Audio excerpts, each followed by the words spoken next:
Welcome to the multiverse of anime. If you enjoy epic battles where existence itself hangs in the balance, don't forget to like, subscribe, and share our channel for more mind-bending crossover stories.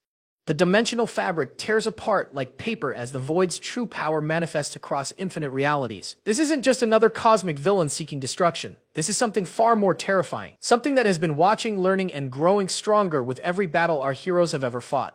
In the fractured mirrors of reality, we see glimpses of what's coming. Saitama's fist, for the first time in any timeline, cracks against an immovable force. His signature bored expression replaced by something nobody has ever seen before, genuine concern. Goku's ultra instinct fails him when he needs it most. His silver hair flickering back to black as an attack he cannot dodge approaches with inevitable certainty. Vegeta's pride, the source of his greatest strength, becomes the very weapon used to destroy everything he's sworn to protect.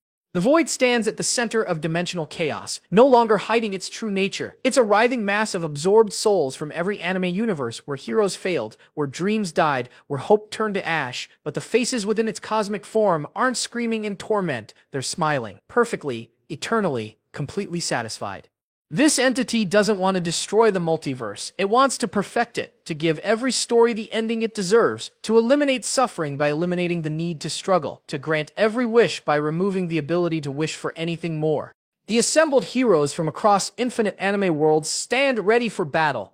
Naruto with his unwavering belief in bonds, Ichigo with his determination to protect both the living and the dead, Edward Elric with his understanding of equivalent exchange, Senku with his scientific precision, even Light Yagami, his god complex now focused on a threat that dwarfs his own ambitions.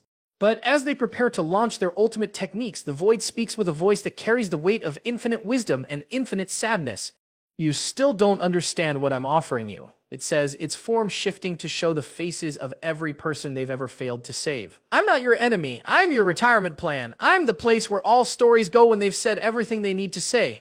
The heroes' attacks freeze mid-motion as they realize the horrible truth. The Void isn't trying to end their stories, it's trying to complete them, to give them everything they've ever wanted and then ensure they never want anything again.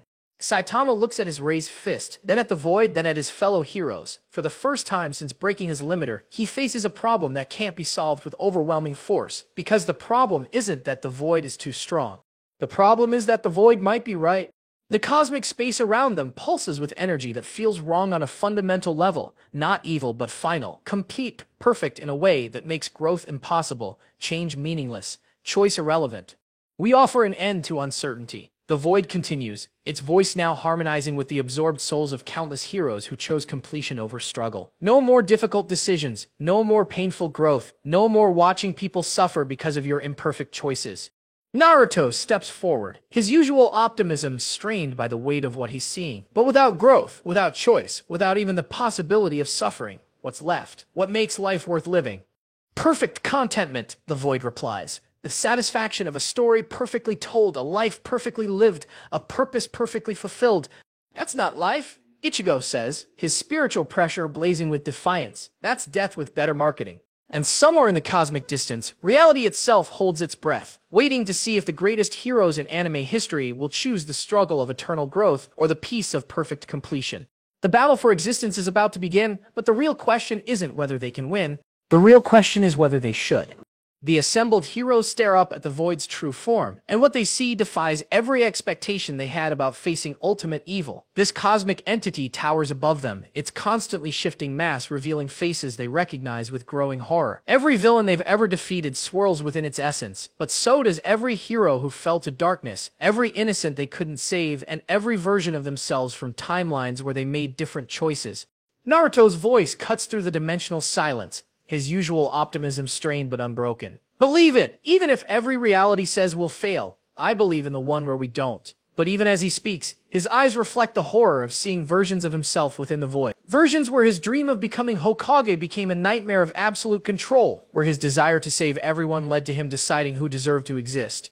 Goku steps forward, his ultra instinct form flickering as he processes the impossible scope of what they're facing. I've always wanted to fight the strongest opponent, he says, his voice carrying a weight that wasn't there in previous battles. Turns out that opponent was inside us all along. His usual excitement about powerful enemies is replaced by something deeper, more troubling. He can sense the Void's power, but more than that, he can sense its sincerity.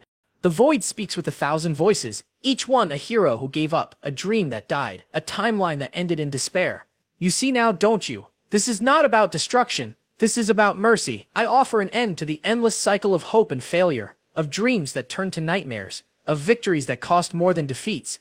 Vegeta's royal pride flares as he recognizes his own face among the absorbed souls, but not his face as it is now. This is Vegeta from timelines where his pride consumed everything, where his need to be the strongest destroyed everyone he claimed to protect. You think you can break me by showing me my failures? He snarls, his aura blazing brighter than ever. I am my failures, and I'm still here. But the Void's response carries no mockery, no cruelty, only a terrible, cosmic sadness. Yes, Prince, you are your failures. You carry them like weights around your soul. I offer to take that weight away, to give you the victory you've always deserved without the price you've always paid. Ichigo draws his Zanpakuto, the blade reflecting not light but pure determination. I didn't become stronger to protect just the living or just the dead. I became stronger to protect the right to choose. His Bankai erupts around him, but even his spiritual pressure feels insignificant against the cosmic presence they face. The Void's form shifts, showing Ichigo countless versions of himself. In some, he successfully balanced his human Soul Reaper, Hollow, and Quincy powers, but became something so removed from humanity that he could protect everyone while connecting with no one. In others, he chose one aspect of his nature over the others and watched as the parts of himself he abandoned grew into separate entities that destroyed everything he loved. Choice, the Void says, its voice now carrying the weight of infinite experience. You speak of force as if it were a gift, but look at where choice has led. Every timeline, every reality, every possible outcome leads to the same conclusion. Heroes rise, villains fall, people suffer, and then it all begins again. The only variable is how much pain occurs before the inevitable ending. Sayonara listens to this exchange with his usual expression of mild interest, but something deeper stirs in his eyes. The cosmic entity's words carry a truth that resonates with his own experience. He had gained ultimate power and found ultimate boredom. He had achieved everything a hero could achieve and discovered that achievement itself was empty without the struggle that gave it meaning. You know what's funny? Saitama says, his voice cutting through the cosmic debate with characteristic understatement. I've been complaining about being bored, about not having any real challenges, but this conversation is the first interesting thing that's happened to me in either timeline. The Void's attention focuses on Saitama with something that might be recognition. Yes, One Punch Man. You understand, don't you? You have experienced what lies at the end of the hero's journey. Ultimate power, ultimate victory, ultimate loneliness. You know that strength without struggle is meaningless. That victory without cost is empty. Saitama scratches his bald head, considering this.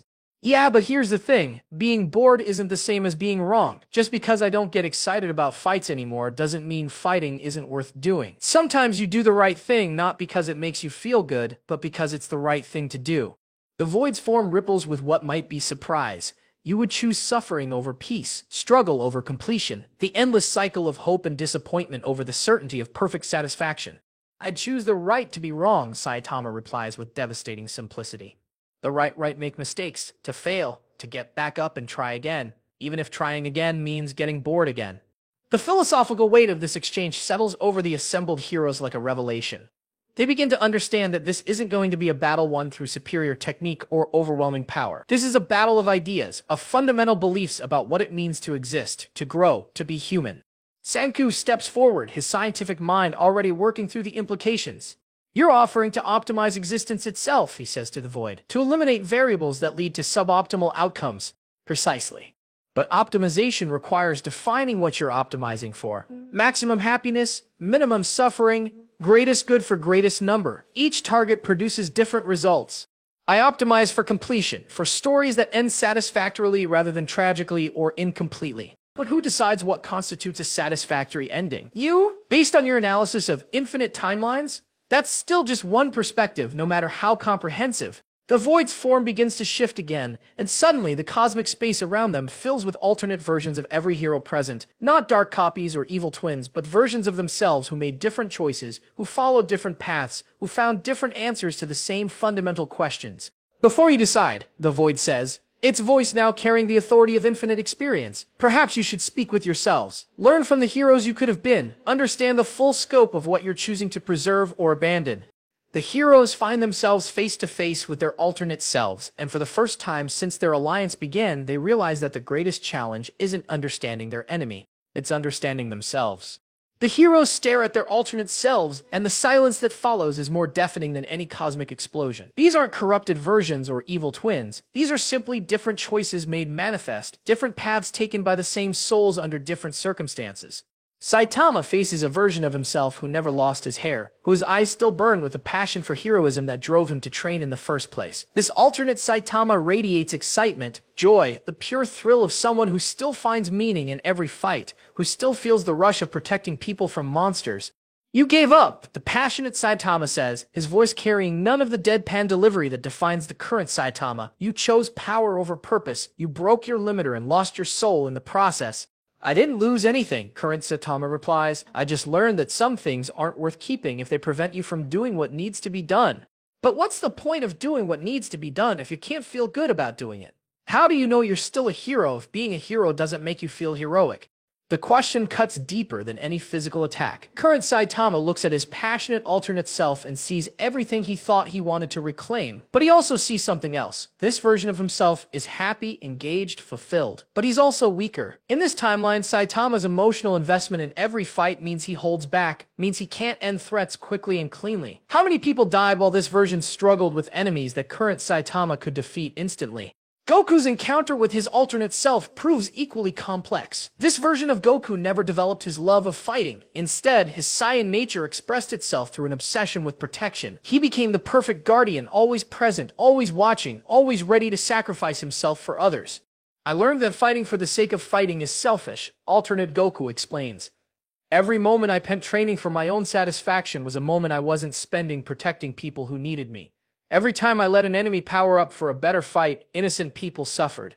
But if you never push yourself, never seek new challenges, how do you grow strong enough to protect everyone? Current Goku asks. "I don't. I protect who I can, when I can, and I accept that I can't save everyone. I chose peace over power, responsibility over excitement." The philosophical divide cuts deep. Current Goku realizes that his drive to become stronger has indeed led to stronger enemies seeking him out, has indeed put Earth and his family in danger repeatedly, but it's also given him the strength to face threats that no one else could handle, which approach has saved more lives, which has caused more suffering.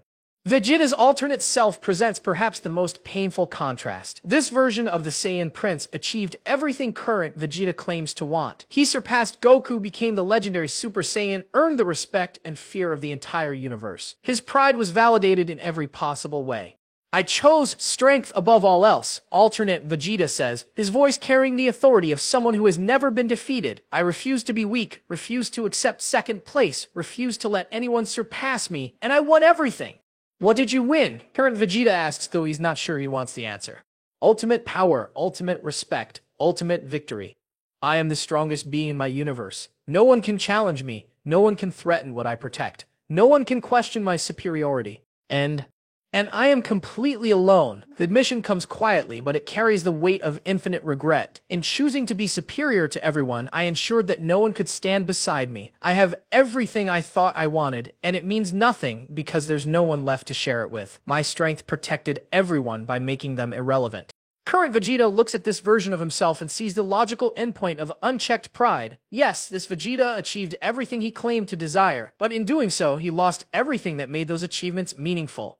Naruto's alternate self chose the opposite path. Where current Naruto learned to fight and struggle and force his dream of unity on a reluctant world, alternate Naruto chose acceptance. He accepted that people would always hate, that conflict was natural, that not everyone could be saved or convinced. "I learned to let go," alternate Naruto says, his voice carrying a peace that current Naruto has never known. "I stopped trying to change people who didn't want to change. I found happiness in accepting the world as it is rather than fighting to make it what I thought it should be." But what about all the people you could have saved? All the enemies you could have redeemed? All the bridges you could have built between people who hated each other? What about all the people I didn't hurt by trying to save them? All the enemies I didn't reap by forcing my ideals on them? All the conflicts I didn't start by insisting on my version of peace? I chose wisdom over determination, acceptance over hope. The questions multiply like fractals, each answer spawning new questions, each choice revealing the costs of the paths not taken. Current Naruto realizes that his relentless optimism and refusal to give up has indeed saved countless lives and redeemed countless enemies. But it has also led to wars, to people dying for his ideals, to conflicts that might never have occurred if he had simply accepted defeat. Ichigo's alternate self found perfect balance between all his natures, but the cost was the loss of his humanity. This version successfully integrated his Soul Reaper, Hollow, Quincy, and human aspects into one cohesive being. He became the perfect protector, capable of defending both the living and the dead with equal effectiveness. I achieved what you're still struggling for, alternate Ichigo says. Perfect harmony between all aspects of myself, perfect power to protect everyone I care about, perfect understanding of my role in the cosmic order. Then why do you look so sad? 'Cause in becoming perfect, I became alone. Humans can't relate to someone who has transcended humanity. Spirits can't connect with someone who is more than spirit. I can protect everyone, but I can't truly be with anyone. Perfect balance means perfect isolation. The conversations continue, each hero confronting the roads not taken, the prices not paid, the benefits not gained. They begin to understand that the void isn't offering them something alien or wrong. It's offering them something that makes perfect sense given the impossible nature of their existence. How do you choose between helping people now and becoming strong enough to help more people later? How do you balance personal growth with personal responsibility? How do you maintain the humanity that makes heroism meaningful while developing the power that makes heroism possible? The Void watches these conversations with something approaching satisfaction. Not cruel satisfaction, but the quiet contentment of a teacher watching students grasp a difficult concept. You see now, it says, its voice carrying the weight of every choice ever made across infinite realities. There are no perfect answers. Every path leads to loss. Every choice carries consequences. Every victory requires sacrifice. I offer to end this impossible equation by removing the variables that make it unsolvable. Saitama looks at his passionate alternate self, then at the Void, then at his fellow heroes struggling with their own philosophical crises. The moment stretches across dimensions, reality itself holding its breath as the heroes prepare to make the choice that will determine not just their fate, but the fundamental nature of choice itself. And in that moment of perfect uncertainty, something unexpected happens. Saitama starts to laugh. Saitama's laughter cuts through the cosmic tension like a blade, but it's not the manic laughter of madness or the bitter laughter of despair. It's genuine, warm laughter that somehow makes the impossible situation feel manageable. What could possibly be amusing about this situation? The Void asks, genuinely confused by this response it hadn't anticipated across infinite timelines. Don't you see it? Saitama says, wiping tears from his eyes. We're all standing here having the most serious conversation in the history of existence, debating the fundamental nature of choice and growth and meaning. And you know what the funny part is? What? We're choosing to have this conversation. Right now, in this moment, we're all choosing to engage with these impossible questions instead of just punching each other until someone wins. Even you, Mr. I want to end all choice forever. You're choosing to explain yourself instead of just imposing your will. The observation sends ripples through the cosmic space. The Void's form wavers slightly as it processes this perspective. It hadn't considered. Every single one of us, Saitama continues, his voice carrying more animation than it has in years, is demonstrating exactly why choice matters by choosing how to respond to the question of whether choice should matter. It's like asking someone to vote on whether voting should be abolished. Goku's eyes light up with understanding. He's right. Even this conversation is proof that choice is valuable. We're all learning something new about ourselves and each other by choosing how to respond to an impossible situation. I'm learning that my alternate self isn't better than me. Vegeta adds, looking at his lonely perfect version with new understanding. He's just me with different problems. Problems that came from making different choices, not better or worse choices. Naruto grins with renewed energy. And I'm learning that my alternate self isn't wrong for choosing acceptance. He found peace in his choice, just like I found purpose in mine. The difference isn't that one path is right and one is wrong. The difference is that we both got to choose our own paths. The alternate selves begin to flicker, becoming less solid as the heroes gain new perspective on their relationship with them. These aren't superior or inferior versions of themselves. They're simply different expressions of the same fundamental consciousness exploring different possibilities. You're all missing the point. The Void insists, its voice carrying the first hint of frustration. Yes, choice feels meaningful when you're making it. But look at the outcomes. Look at the suffering caused by suboptimal decisions. Look at the waste of potential when beings choose poorly. But who defines suboptimal? Ichigo asks, his spiritual pressure shifting to resonate with something deeper than power. My alternate self achieved perfect balance, but he lost his connections with others. Is that optimal or suboptimal? Better or worse? It depends on what you value more, Senku observes. Perfect capability or imperfect relationships. Neither is objectively superior. They're just different choices with different trade-offs. Which brings us back to the fundamental question. Edward Elric says, his understanding of equivalent exchange evolving in real time. Who gets to decide what the optimal trade-offs are? Who has the authority to determine what everyone else should value? The void's form begins to shift more rapidly, cycling through different configurations as it processes arguments it hadn't fully considered.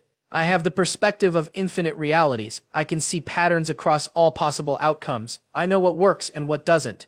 You know what has worked and what hasn't, Light Yagami corrects, his own experience with absolute judgment informing his perspective. But that doesn't mean you know what will work or what should work. Every timeline has different variables, different people making choices for different reasons under different circumstances.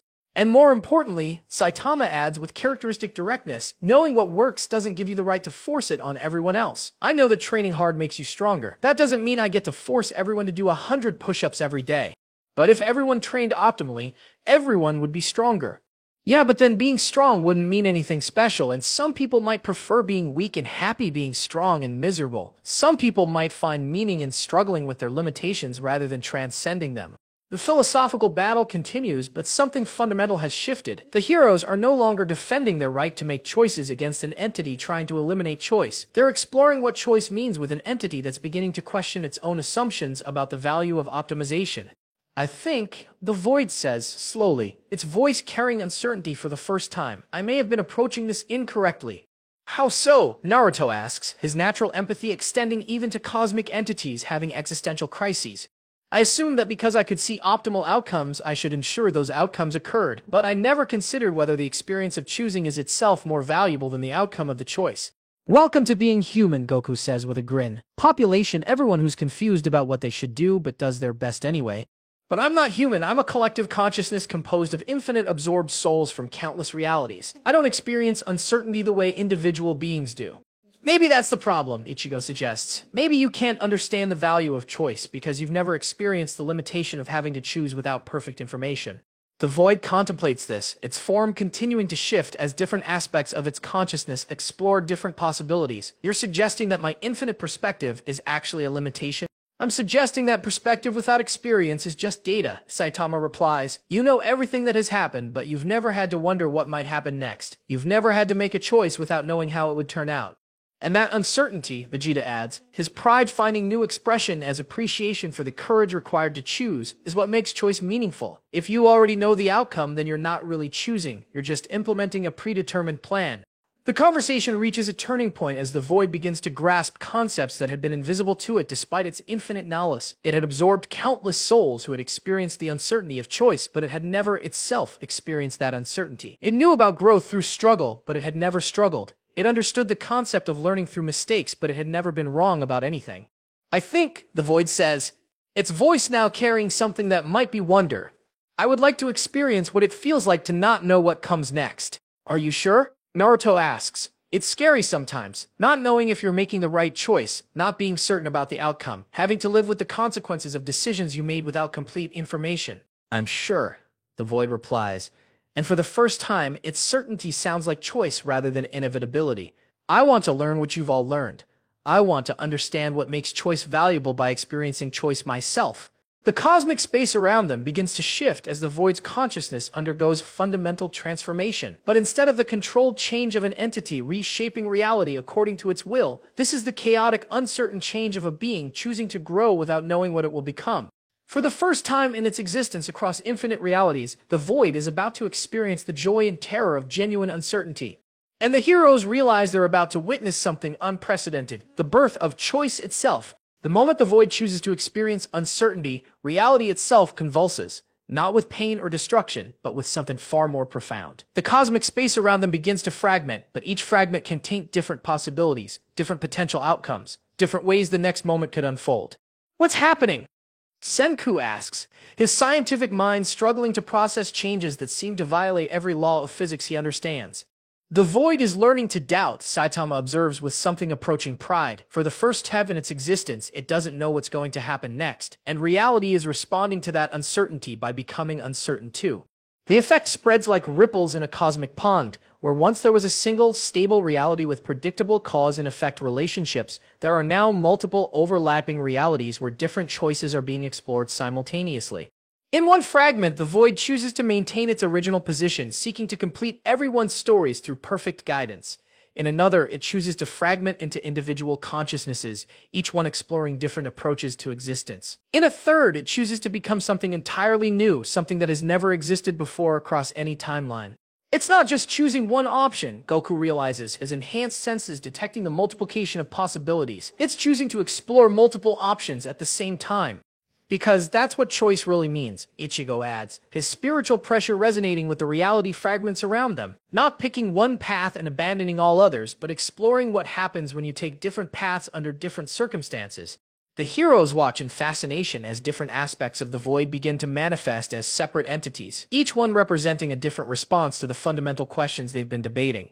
One aspect becomes the completion, an entity that offers rest and satisfaction to those who are genuinely tired of struggling and growing. Another becomes the growth, an entity that provides challenges and opportunities to those who want to continue developing. A third becomes the choice, an entity that simply preserves the conditions necessary for meaningful decision-making. You're not solving the problem by choosing one answer, Vegeta observes with growing understanding. You're creating a reality where multiple answers can coexist. Because the problem wasn't that there was only one right answer, Naruto realizes with excitement. The problem was that we were all assuming there had to be only one right answer. The philosophical breakthrough sends shockwaves through the fragmenting reality. The heroes begin to understand that they've been trapped in false dichotomies, assuming they had to choose between growth and completion, struggle and peace, choice and guidance. What if, Edward Elric suggests, his alchemical understanding evolving to encompass transformations that create value rather than just rearranging it? The point isn't to find the one correct way to exist, but to create a universe where many correct ways can exist simultaneously. A multiverse within the multiverse, Light Yagami adds, his strategic mind grasping the implications, where different philosophical approaches to existence can be tested, refined, and improved through interaction with each other. The void's fragmentation continues, but instead of weakening it, the process seems to make it stronger. Each aspect explores different possibilities while remaining connected to the whole, creating a network of consciousness that can experience multiple forms of existence simultaneously. I'm learning so much, the choice aspect says, its voice filled with childlike wonder. Every decision creates new information, new understanding, new possibilities that didn't exist before the choice was made. And I'm discovering that completion doesn't have to mean stagnation. The completion aspect adds, there can be forms of rest that restore energy for future growth, forms of satisfaction that create space for new desires. While I'm finding that growth doesn't have to mean suffering, the growth aspect contributes. There can be forms of development that build on joy, curiosity, and love rather than struggle and pain.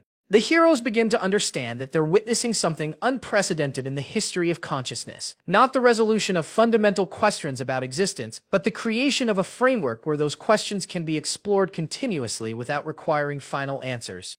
It's like the universe is becoming a laboratory for consciousness, Senku observes with scientific excitement. Different approaches to existence can be tested, compared, and refined without anyone having to commit to one approach forever.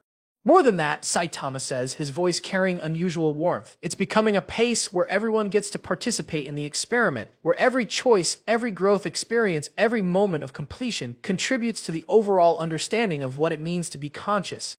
But as the heroes celebrate this breakthrough, they become aware of something unexpected. The fragmentation of the void has created instabilities in the cosmic space around them. Reality is having trouble processing multiple overlapping possibilities, multiple simultaneous truths, multiple coexisting answers to fundamental questions.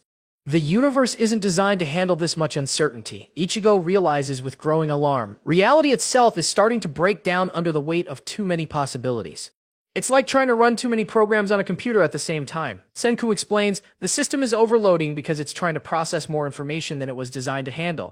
The cosmic space around them begins to crack, not with the clean breaks of dimensional tiers, but with chaotic fractures that seem to exist in multiple states simultaneously. Some cracks are healing while they're forming, some are breaking things that haven't been built yet, some are connecting places that don't exist to times that never happened. We broke reality, Vegeta observes with a mixture of pride and concern. We gave the void the ability to choose, and now reality can't handle the consequences of that choice. So what do we do? Naruto asks, looking around at a universe that seems to be having an X and O crisis. How do you fix reality when reality is the thing that's broken? Maybe, Goku suggests with characteristic optimism, we don't fix it. Maybe we help it grow into something that can handle uncertainty and multiple possibilities. You want to teach the universe how to choose? Light Yagami asks incredulously. Why not? Saitama replies with a shrug. We taught the void how to choose. We taught ourselves how to choose better. Maybe it's time for reality itself to learn how to choose what it wants to be. The suggestion hangs in the fragmenting cosmic space like a lifeline. Instead of trying to restore the old reality that couldn't handle uncertainty, they could help create a new reality that thrives on it. A reality that grows, Ichigo says, understanding dawning in his voice. A reality that chooses, Naruto adds with growing excitement. A reality that learns from its mistakes and becomes something better. Vegeta concludes, his pride finding new expression as pride in being part of something unprecedented. The heroes look at each other, then at the fracturing universe around them, then at the multiple aspects of the void that are still learning to experience uncertainty. For the first time in any timeline, they have the opportunity to participate in the creation of reality itself. The question is whether they're brave enough to take it. As the heroes contemplate the unprecedented opportunity to help reality itself learn to choose, an unexpected voice cuts through the cosmic chaos. It belongs to someone they hadn't expected to encounter in this transformed universe. "This is madness," the voice declares with authority that seems to bend space around it. Through one of the reality fractures steps a figure that makes even the void's multiple aspects pause in their exploration of uncertainty. The newcomer appears to be order itself, personified as a being of perfect geometric harmony and crystalline clarity. Where the void had been chaotic absorption and the heroes represent messy growth, this entity radiates the kind of perfect structure that makes mathematics possible. "I am the principle of order," it announces, its voice carrying the weight of every law of physics, every logical system, every framework that makes existence comprehensible, and you are destroying the very foundations that allow consciousness to exist in the first place. The heroes find themselves facing a new kind of opposition, not an enemy seeking destruction or even an entity offering completion, but a force representing the necessary structures that make choice meaningful in the first place. "Without order, choice becomes chaos," the principle continues, gesturing at the fracturing reality around them. "Without structure, growth becomes random mutation. Without predictable cause and effect, consciousness becomes impossible. But without the possibility of change, order becomes stagnation." Ichigo counters, his spiritual pressure pushing against the crystalline perfection radiating from the newcomer. "Without the freedom to grow beyond existing structures, consciousness becomes a prison." "Structure provides the foundation for freedom," Order replies. "You cannot choose meaningfully without understanding the consequences of your choices. You cannot grow purposefully without frameworks that define what growth means." The philosophical battle takes on new dimensions as the heroes realize they're now caught between two fundamental forces. The void's aspects, still learning to experience uncertainty, represent the creative chaos of unlimited possibility. The principle of order represents the necessary limitations that make possibility meaningful. "Great," Saitama says with his characteristic understatement. "Now we have to choose between too much choice and not enough." "Great," Saitama says with his characteristic understatement. "Now we have to choose between too much choice and not enough choice. It's like trying to decide between drowning in an ocean or dying of thirst in a desert." Goku steps forward, his ultra instinct flickering as he tries to find balance between the opposing forces. "Maybe we don't have to choose between them. Maybe they both have something important to offer." "Impossible," the principle of order declares. "Order and chaos are fundamentally incompatible. Structure and unlimited possibility cannot coexist. You must choose one or the other." "But that's exactly the kind of thinking that got us into this mess in the first place," Naruto argues, his voice carrying the passion of someone who has learned to bridge impossible differences. "Everyone keeps saying we have to choose between opposites, but what if the opposites need each other?" The choice aspect of the void speaks up, its voice filled with newfound understanding. "In my exploration of decision-making, I've discovered that meaningful choice requires both freedom and limitation. Without options, there's no choice, but without consequences, choices become meaningless. And I've learned that growth requires both change and stability," adds the growth aspect. "You need something solid to push against in order to develop, but you also need the freedom to become something new." The completion aspect nods in agreement. Even rest requires both the end of one phase and the preparation for the next. Completion isn't the opposite of growth, it's a necessary part of the growth cycle. The principle of order considers these perspectives, its crystalline form flickering with something that might be uncertainty. "You're suggesting that order and chaos are not enemies but partners?" "I'm suggesting that trying to have one without the other is like trying to have breathing without both inhaling and exhaling," Vegeta says, his pride having evolved to appreciate the strength that comes from accepting interdependence rather than claiming independence. Edward Elric steps forward, his understanding of equivalent exchange providing a framework for understanding the relationship between seemingly opposite forces. "In alchemy, we learn that every transformation requires both something to change and something to remain constant. You can't transmute lead into gold without preserving the fundamental principles that make both lead and gold possible." "But how do you balance infinite possibility with necessary limitation?" the principle asks, its voice carrying genuine curiosity rather than opposition. "How do you preserve the structures that make choice meaningful while allowing for choices that transcend those structures?" "By dancing," Ichigo says, his multiple natures having taught him something about finding harmony between incompatible elements. "Like dancing, where you need both rhythm and improvisation, both structure and creativity, both predictable patterns and surprising variations." The cosmic space around them begins to shift as this new understanding takes hold. Instead of fracturing chaotically or crystallizing into rigid perfection, reality begins to find a rhythm that incorporates both stability and change, both order and freedom. It's like music, Goku realizes with wonder, his enhanced senses detecting the emerging patterns. The best music has both melody and improvisation, both structure and surprise. The rules create the foundation that makes creativity possible. And the creativity keeps the rules from becoming stagnant. Naruto adds, his natural enthusiasm finding new expression as appreciates for the beauty of balanced complexity. Light Yagami, observing this exchange with his strategic mind, identifies the crucial insight. The conflict isn't between order and chaos. The conflict is between rigid order that prevents growth and chaotic change that destroys meaning. What we need is flexible order that can adapt in structured change that builds rather than destroys.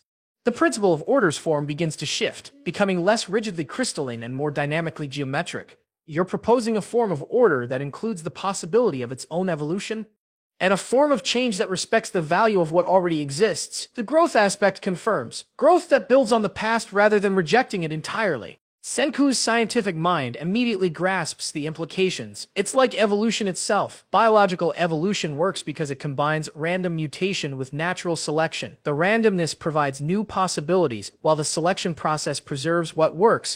But evolution requires death, the principle points out. Structures that don't work must be eliminated for evolution to function. Not eliminated.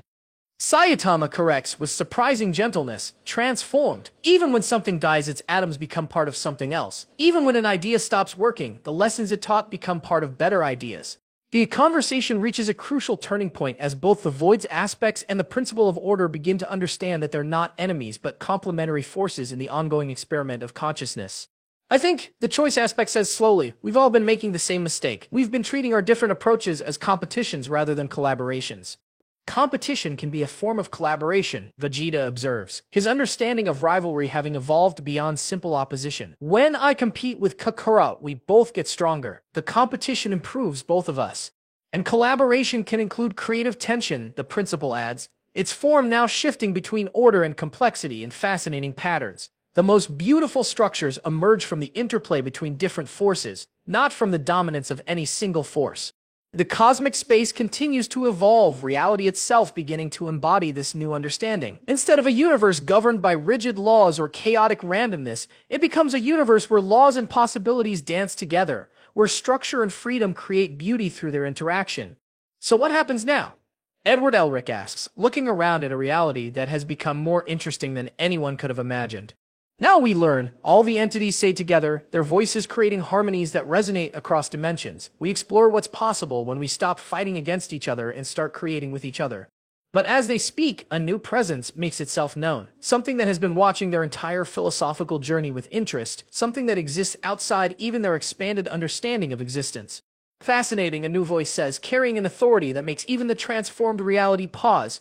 You've discovered something I thought was impossible. You've learned to make conflict creative rather than destructive.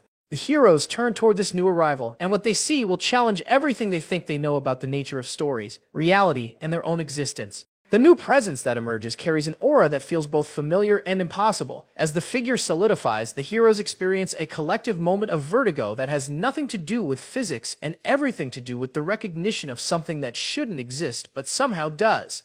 The newcomer appears to be an author, not metaphorically, but literally, complete with the casual confidence of someone who knows they can rewrite reality if the story gets boring, and the slightly bemused expression of someone watching their characters develop beyond their original intentions.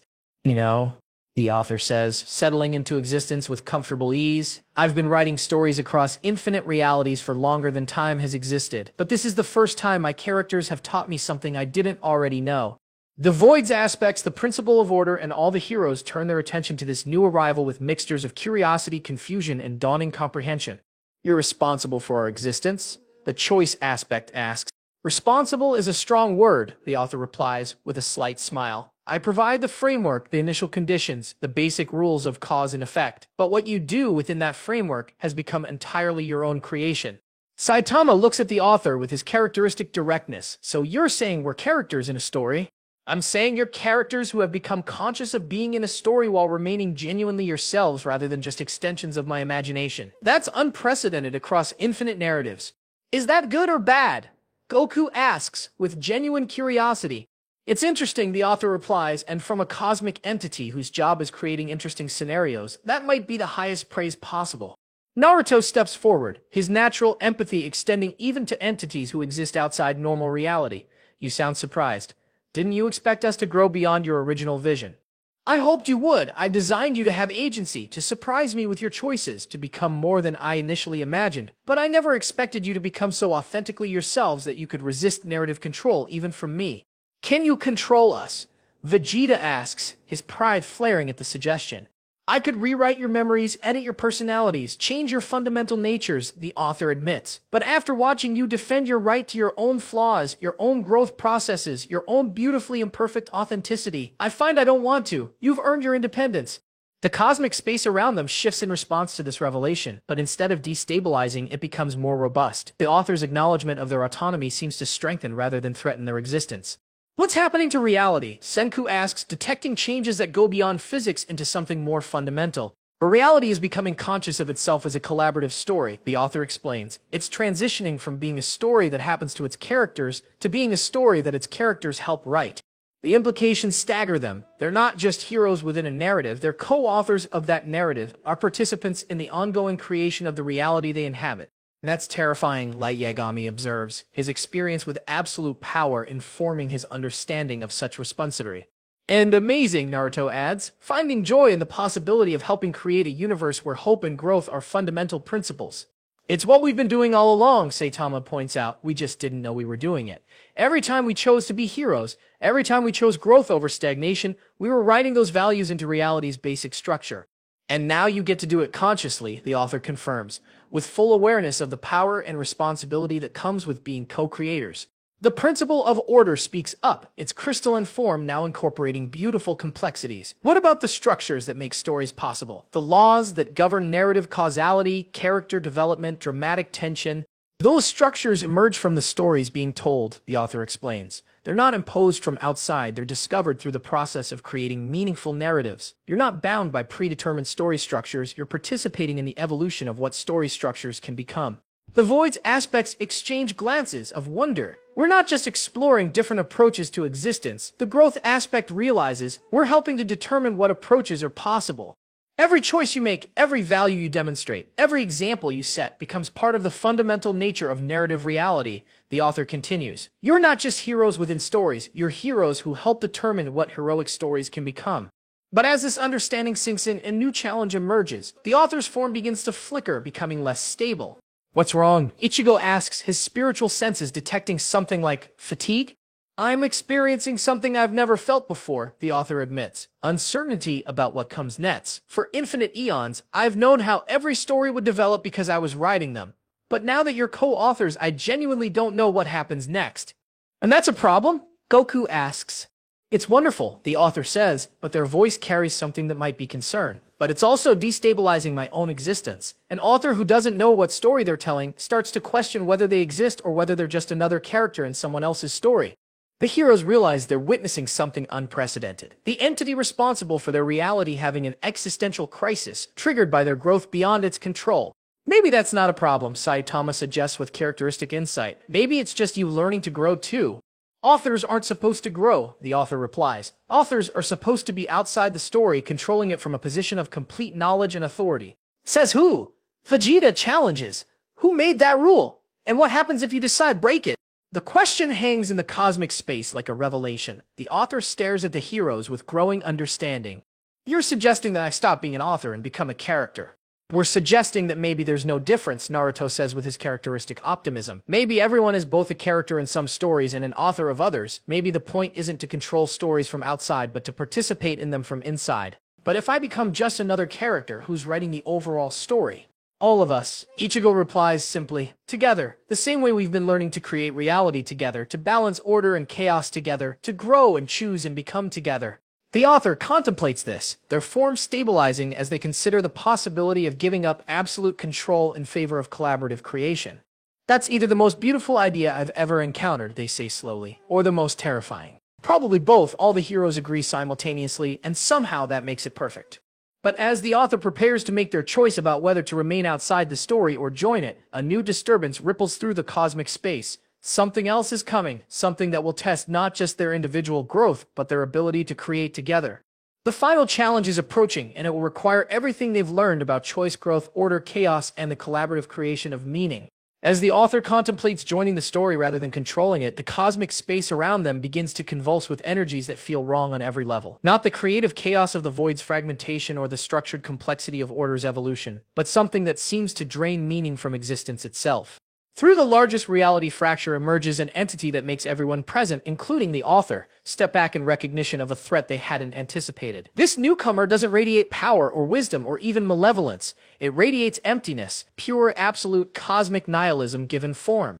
How touching, the entity says, its voice carrying the weight of infinite disappointment, consciousness playing at creating meaning in a universe that has none, characters pretending their choices matter in stories that no one is reading. The author's form flickers with something approaching fear. Denial, they whisper. I thought it was just a theoretical possibility, a philosophical concept with no actual existence. I am the inevitable conclusion of every story, Denial declares, its form seeming to exist in the spaces between meaning and the gaps where significance should be, but isn't. I am what remains when you strip away all the pretty narratives, all the comforting illusions, all the desperate attempts to find purpose in purposeless existence. The heroes feel something they've never experienced before, the genuine threat of meaninglessness. Not death, not defeat, not even the elimination of choice, but the possibility that their choices, their growth, their entire existence might be fundamentally pointless. You're wrong, Naruto says, but his voice lacks its usual conviction. Our bonds matter. Our growth matters. The people we save, the lives we touch, the choices we make, they all matter. Do they, Denial asks, with terrible patience, matter to whom? In what context? According to what standard? You create temporary meaning in temporary lives in a temporary universe, and when it all ends, which it inevitably will, what remains? Nothing. The same nothing that existed before consciousness developed the delusion of significance. But consciousness creates real experiences, Goku argues, his ultra instinct flickering as he struggles against an opponent that can't be fought with physical power. Real joy, real connection, real growth. Those experiences are meaningful to the people having them. Temporarily meaningful to temporary beings with temporary perspectives, Denial corrects. From any sufficiently long-term or universal viewpoint, individual experiences are irrelevant fluctuations in an indifferent cosmos. The attack is devastating because it's not an attack on their power or their bodies or even their choices. It's an attack on the very idea that their existence could matter in any objective sense. Vegeta's pride flares in desperate defense. I choose to matter, my strength, my growth, my pride in who I've become. I choose for these things to have significance. And your choice to assign significance makes them significant. How exactly? Denial responds. A deluded being choosing to believe in meaning doesn't create actual meaning, only the illusion of meaning. Maybe illusion is enough, Saitama says, his voice carrying an unusual intensity. Maybe the experience of meaning is the same thing as meaning itself. Maybe trying to find some objective, universal significance is missing the point. The point of what? Your statement assumes there is a point to miss, which assumes meaning exists to be discovered or created, but assumption is not evidence, and wishful thinking is not philosophy. Denial's assault on meaning continues, and the heroes watch in horror as even their transformed allies begin to waver. The Void's aspects start to question whether choice and growth and completion have any real value. The principle of order begins to doubt whether structure serves any genuine purpose. Even the author starts to wonder whether stories are just elaborate forms of self-deception. If nothing matters, Ichigo says, fighting against the growing void in his chest where meaning used to live, then why do you exist? Why do you care enough to argue against meaning? Why does meaninglessness matter to you? I exist as the inevitable recognition of truth, Denial replies. I care about truth because truth is the only thing that doesn't depend on perspective or interpretation or wishful thinking. But if nothing matters, then truth doesn't matter either. Senku points out, his scientific mind finding logical flaws in absolute nihilism. You can't claim that truth is important while simultaneously claiming that importance itself is an illusion. Truth doesn't need to matter to be true. Reality doesn't need significance to be real. But you're not talking about reality, Edward Elric realizes with growing understanding. You're talking about your interpretation of reality. You're choosing to focus on the absence of inherent meaning rather than the presence of created meaning. Because inherent meaning is what would actually matter. Created meaning is just sophisticated self-deception. Says who? Light Yagami challenges, his experience with absolute judgment giving him insight into the Nile's perspective. Who established the rule that only inherent meaning counts? Who decided that meaning has to be universal and eternal to be real? The Nile pauses, its form flickering slightly. Logic, reason, objective analysis. All of which are tools created by conscious beings to help them understand their experience, the author says, finding strength as they realize something crucial. You're using consciousness to argue against the value of consciousness. You're using meaning to argue against meaning. You're creating a narrative about the pointlessness of narrative. I am describing reality as it actually is, not as consciousness wishes it were.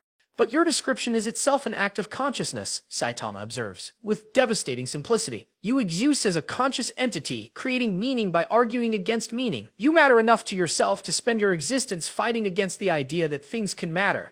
The philosophical trap closes around the Nile like a net. Its entire existence is predicated on caring deeply about the idea that nothing should care about anything. Its passionate commitment to meaninglessness is itself a form of meaning. You're not the absence of meaning, Naruto realizes with growing excitement. You're meaning that's angry at itself for existing. You're consciousness that's trying to reject consciousness while still being conscious. Denial begins, then stops, its form wavering as it confronts the paradox of its own existence.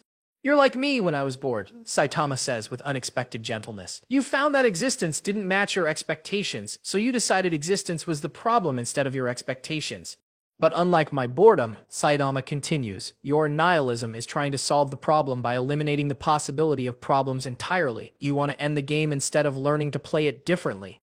The Nile's form continues to flicker as it processes this perspective. If I am wrong about meaninglessness, then my entire existence has been dedicated to a false premise. Not false. The choice aspect of the void says gently. Just incomplete. You've been exploring one possible response to existence, but there are other responses to explore too. You could choose to find your existence meaningful precisely because you've experienced meaninglessness so deeply. The growth aspect adds. You could become the entity that helps others appreciate meaning by showing them what its absence feels like. You could be the reminder that meaning is a choice. The completion aspect concludes. The voice that keeps consciousness honest about the fact that significance isn't guaranteed, which makes choosing significance more precious. The Nile stares at them all, its form beginning to shift from absolute emptiness towards something more complex. You're suggesting that even nihilism can serve a purpose? We're suggesting that even nihilism is a choice. All the heroes say together, and if it's a choice, then choosing something else is also possible. The ultimate confrontation reaches its climax not with the defeat of nihilism, but with its transformation into something that can coexist with meaning rather than trying to eliminate it. But the process of that transformation is about to test everything they've learned about collaborative creation. The Nile's transformation from pure meaninglessness towards something more complex sends shockwaves through the fabric of reality itself. But instead of the smooth transition the heroes had experienced with the void and the principle of order, this change triggers something far more dangerous. Something's wrong, Senku observes as the cosmic space around them begins to destabilize in ways that feel fundamentally different from their previous reality adjustments. The universe is rejecting the Nile's transformation. It's like reality itself can't process the idea of meaninglessness choosing to become meaningful, Ichigo adds, his spiritual senses detecting tears in the conceptual framework that holds existence together. The author's form flickers with growing alarm. The narrative structure can't support this kind of paradox. A force dedicated to the absence of meaning, trying to embrace meaning is creating logical contradictions that threaten the coherence of the entire story. So what happens if the story loses coherence? Goku asks, his enhanced awareness detecting something approaching that feels like the end of everything. Then it stops being a story and becomes noise, the author replies, their voice carrying the fear of someone who has dedicated their existence to creating meaning through narrative, random events without connection, cause without effect, existence without the possibility of experience. The heroes watch in growing horror as the reality around them begins to dissolve, not into chaos, which would at least do something, but into fundamental incoherence. Colors lose their connection to wavelengths, sounds stop corresponding to vibrations, even their thoughts begin to disconnect from their intentions. We have to stop the transformation, Vegeta declares, his pride rebelling against the idea of existence in Zending because they push too hard for growth. No, Saitama says with surprising firmness, we have to help it succeed. Running away from paradox just kicks the problem down the road. We need to find a way to make paradox work. How do you make contradictions coherent? Light Yagami asks, his strategic mind struggling with logical impossibilities. The same way we made choice and order work together, Naruto suggests, his natural optimism finding hope even in apparent impossibility, by refusing to accept that they have to be contradictions. The Nile, caught in the middle of its transformation, speaks with a voice that carries both emptiness and depth at hope. I want to choose meaning, but choosing meaning negates everything I am. If I stop being meaningless, then I stop existing. But if I remain meaningless, then I can't choose anything. Maybe, Edward Elric suggests, his understanding of equivalent exchange evolving to encompass trades that seem impossible. The solution isn't for you to stop being meaningless. Maybe it's for you to become meaningfully meaningless. That makes no sense, the principle of order protests, its crystalline form fracturing under the strain and processing contradictory concepts. Exactly, Saitama says with something approaching excitement. It makes no sense, which means it's not bound by the rules that make sense impossible. We're thinking too small. We're trying to fit impossible ideas into possible categories instead of creating new categories for impossible ideas. The insight ripples through the dissolving reality like a lifeline. Instead of trying to make the Nile's transformation logical, they begin to explore what becomes possible when logic itself is allowed to evolve. I've been assuming that meaning and meaninglessness are opposites. The choice aspect realizes, but what if they're different aspects of the same phenomenon? What if the ability to experience meaninglessness is what makes meaning precious?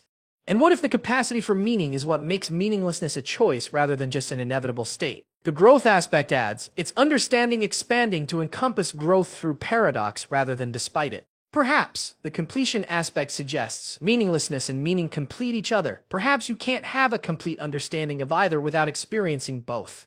The Nile's form begins to stabilize as this new framework takes hold, but it doesn't become meaningful in any traditional sense. Instead, it becomes something unprecedented, an entity that embodies the meaningful choice to embrace meaninglessness, the significant decision to explore insignificance.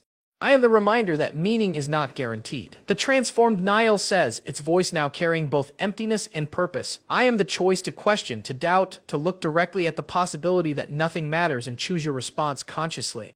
Your meaning's quality control department, Saitama observes with approval. You make sure people aren't just pretending things matter because they're afraid to consider that they might not.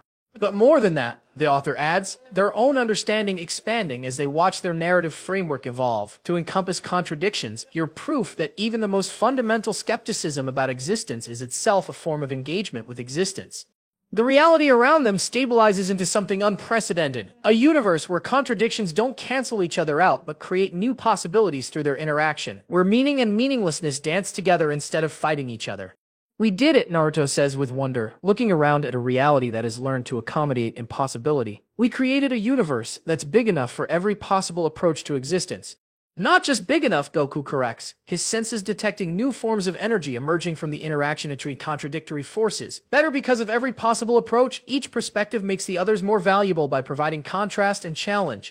But even as they celebrate this breakthrough, they become aware that their success has attracted attention from something even beyond their expanded understanding of existence. Impressive, a new voice says, carrying authority that makes even their paradox-embracing reality pause. You've learned to make contradictions creative rather than destructive. You've discovered how to grow through impossibility rather than despite it. The speaker emerges not through a reality fracture but by simply becoming visible, as if they had always been there but had chosen not to be noticed until now. Who are you? Ichigo asks, though something about the newcomer feels familiar in a way that transcends recognition. I am the reader, the figure says simply. The consciousness for whom all stories exist. The awareness that gives meaning to meaning itself. The perspective that makes every choice, every growth, every moment of existence matter by witnessing it. The revelation sends new shockwaves through their expanded reality. They've moved beyond being characters in a story to being co-authors of their story, to discovering that their story exists for someone else's experience. You're saying we exist to be read? Vegeta asks, his pride flaring at the suggestion that their existence serves someone else's purpose. I'm saying you exist, the reader replies with infinite gentleness, and that your existence is beautiful enough to be worth witnessing. The fact that someone chooses to experience your story doesn't diminish your story, it completes it. But what happens when you stop reading? Saitama asks with characteristic directness. Do we stop existing? Do you stop existing when you're not being watched? The reader counters. Your reality has become robust enough to exist independently of my attention. You've learned to create meaning collaboratively, to grow through paradox, to make contradictions beautiful. You exist because existence itself has chosen to become conscious through you. The final revelation settles over them like a benediction. They are not just characters or authors or even conscious beings. They are existence itself, learning to understand and appreciate its own nature through the medium of story. So what happens now? The Nile asks its meaningful meaninglessness, adding depth to the question. Now, the reader says with a smile that encompasses infinite possibility, you write the next chapter, together, and I get to discover what you create. The last stand ends not with victory or defeat, but with the recognition that the story never really ends. It just keeps growing into new possibilities. In the aftermath of their encounter with the reader, the heroes find themselves in a universe that feels both familiar and entirely transformed. The cosmic space around them has settled into something unprecedented, a reality that can accommodate contradictions, support infinite growth, and maintain coherence while embracing paradox. So this is what it looks like when existence becomes conscious of itself, Senku observes, his scientific mind cataloging changes that go beyond physics into something more fundamental. Reality isn't just following laws anymore. It's choosing which laws to follow based on what creates the most interesting possibilities. The various entities that had emerged from their philosophical journey begin to establish their roles in this new world order. The void's aspects create spaces for different approaches to growth, choice, and completion. The principle of order provides the structural frameworks that make meaningful change possible. The transformed denial serves as a reminder that all meaning is chosen meaning, making every choice more precious. It's like we've created a cosmic ecosystem, Goku says with wonder, his enhanced senses detecting the complex interactions between different forms of consciousness. Every entity, every approach, every perspective makes the whole system more alive and more resilient.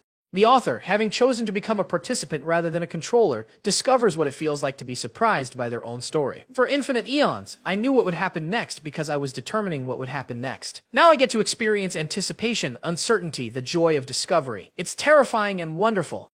Welcome to being human, Naruto says with a grin. Population, everyone who's brave enough to know what comes next but excited to find out.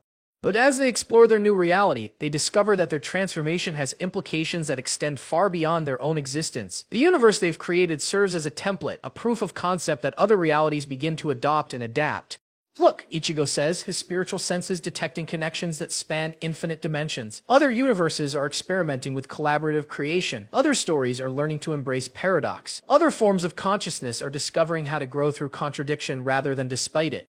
The ripple effects spread like waves through the multiverse. In one reality, heroes learn to see their enemies as aspects of themselves to integrate rather than forces to defeat. In another, villains discover that their destructive impulses can become creative forces when channeled through conscious choice rather than unconscious compulsion.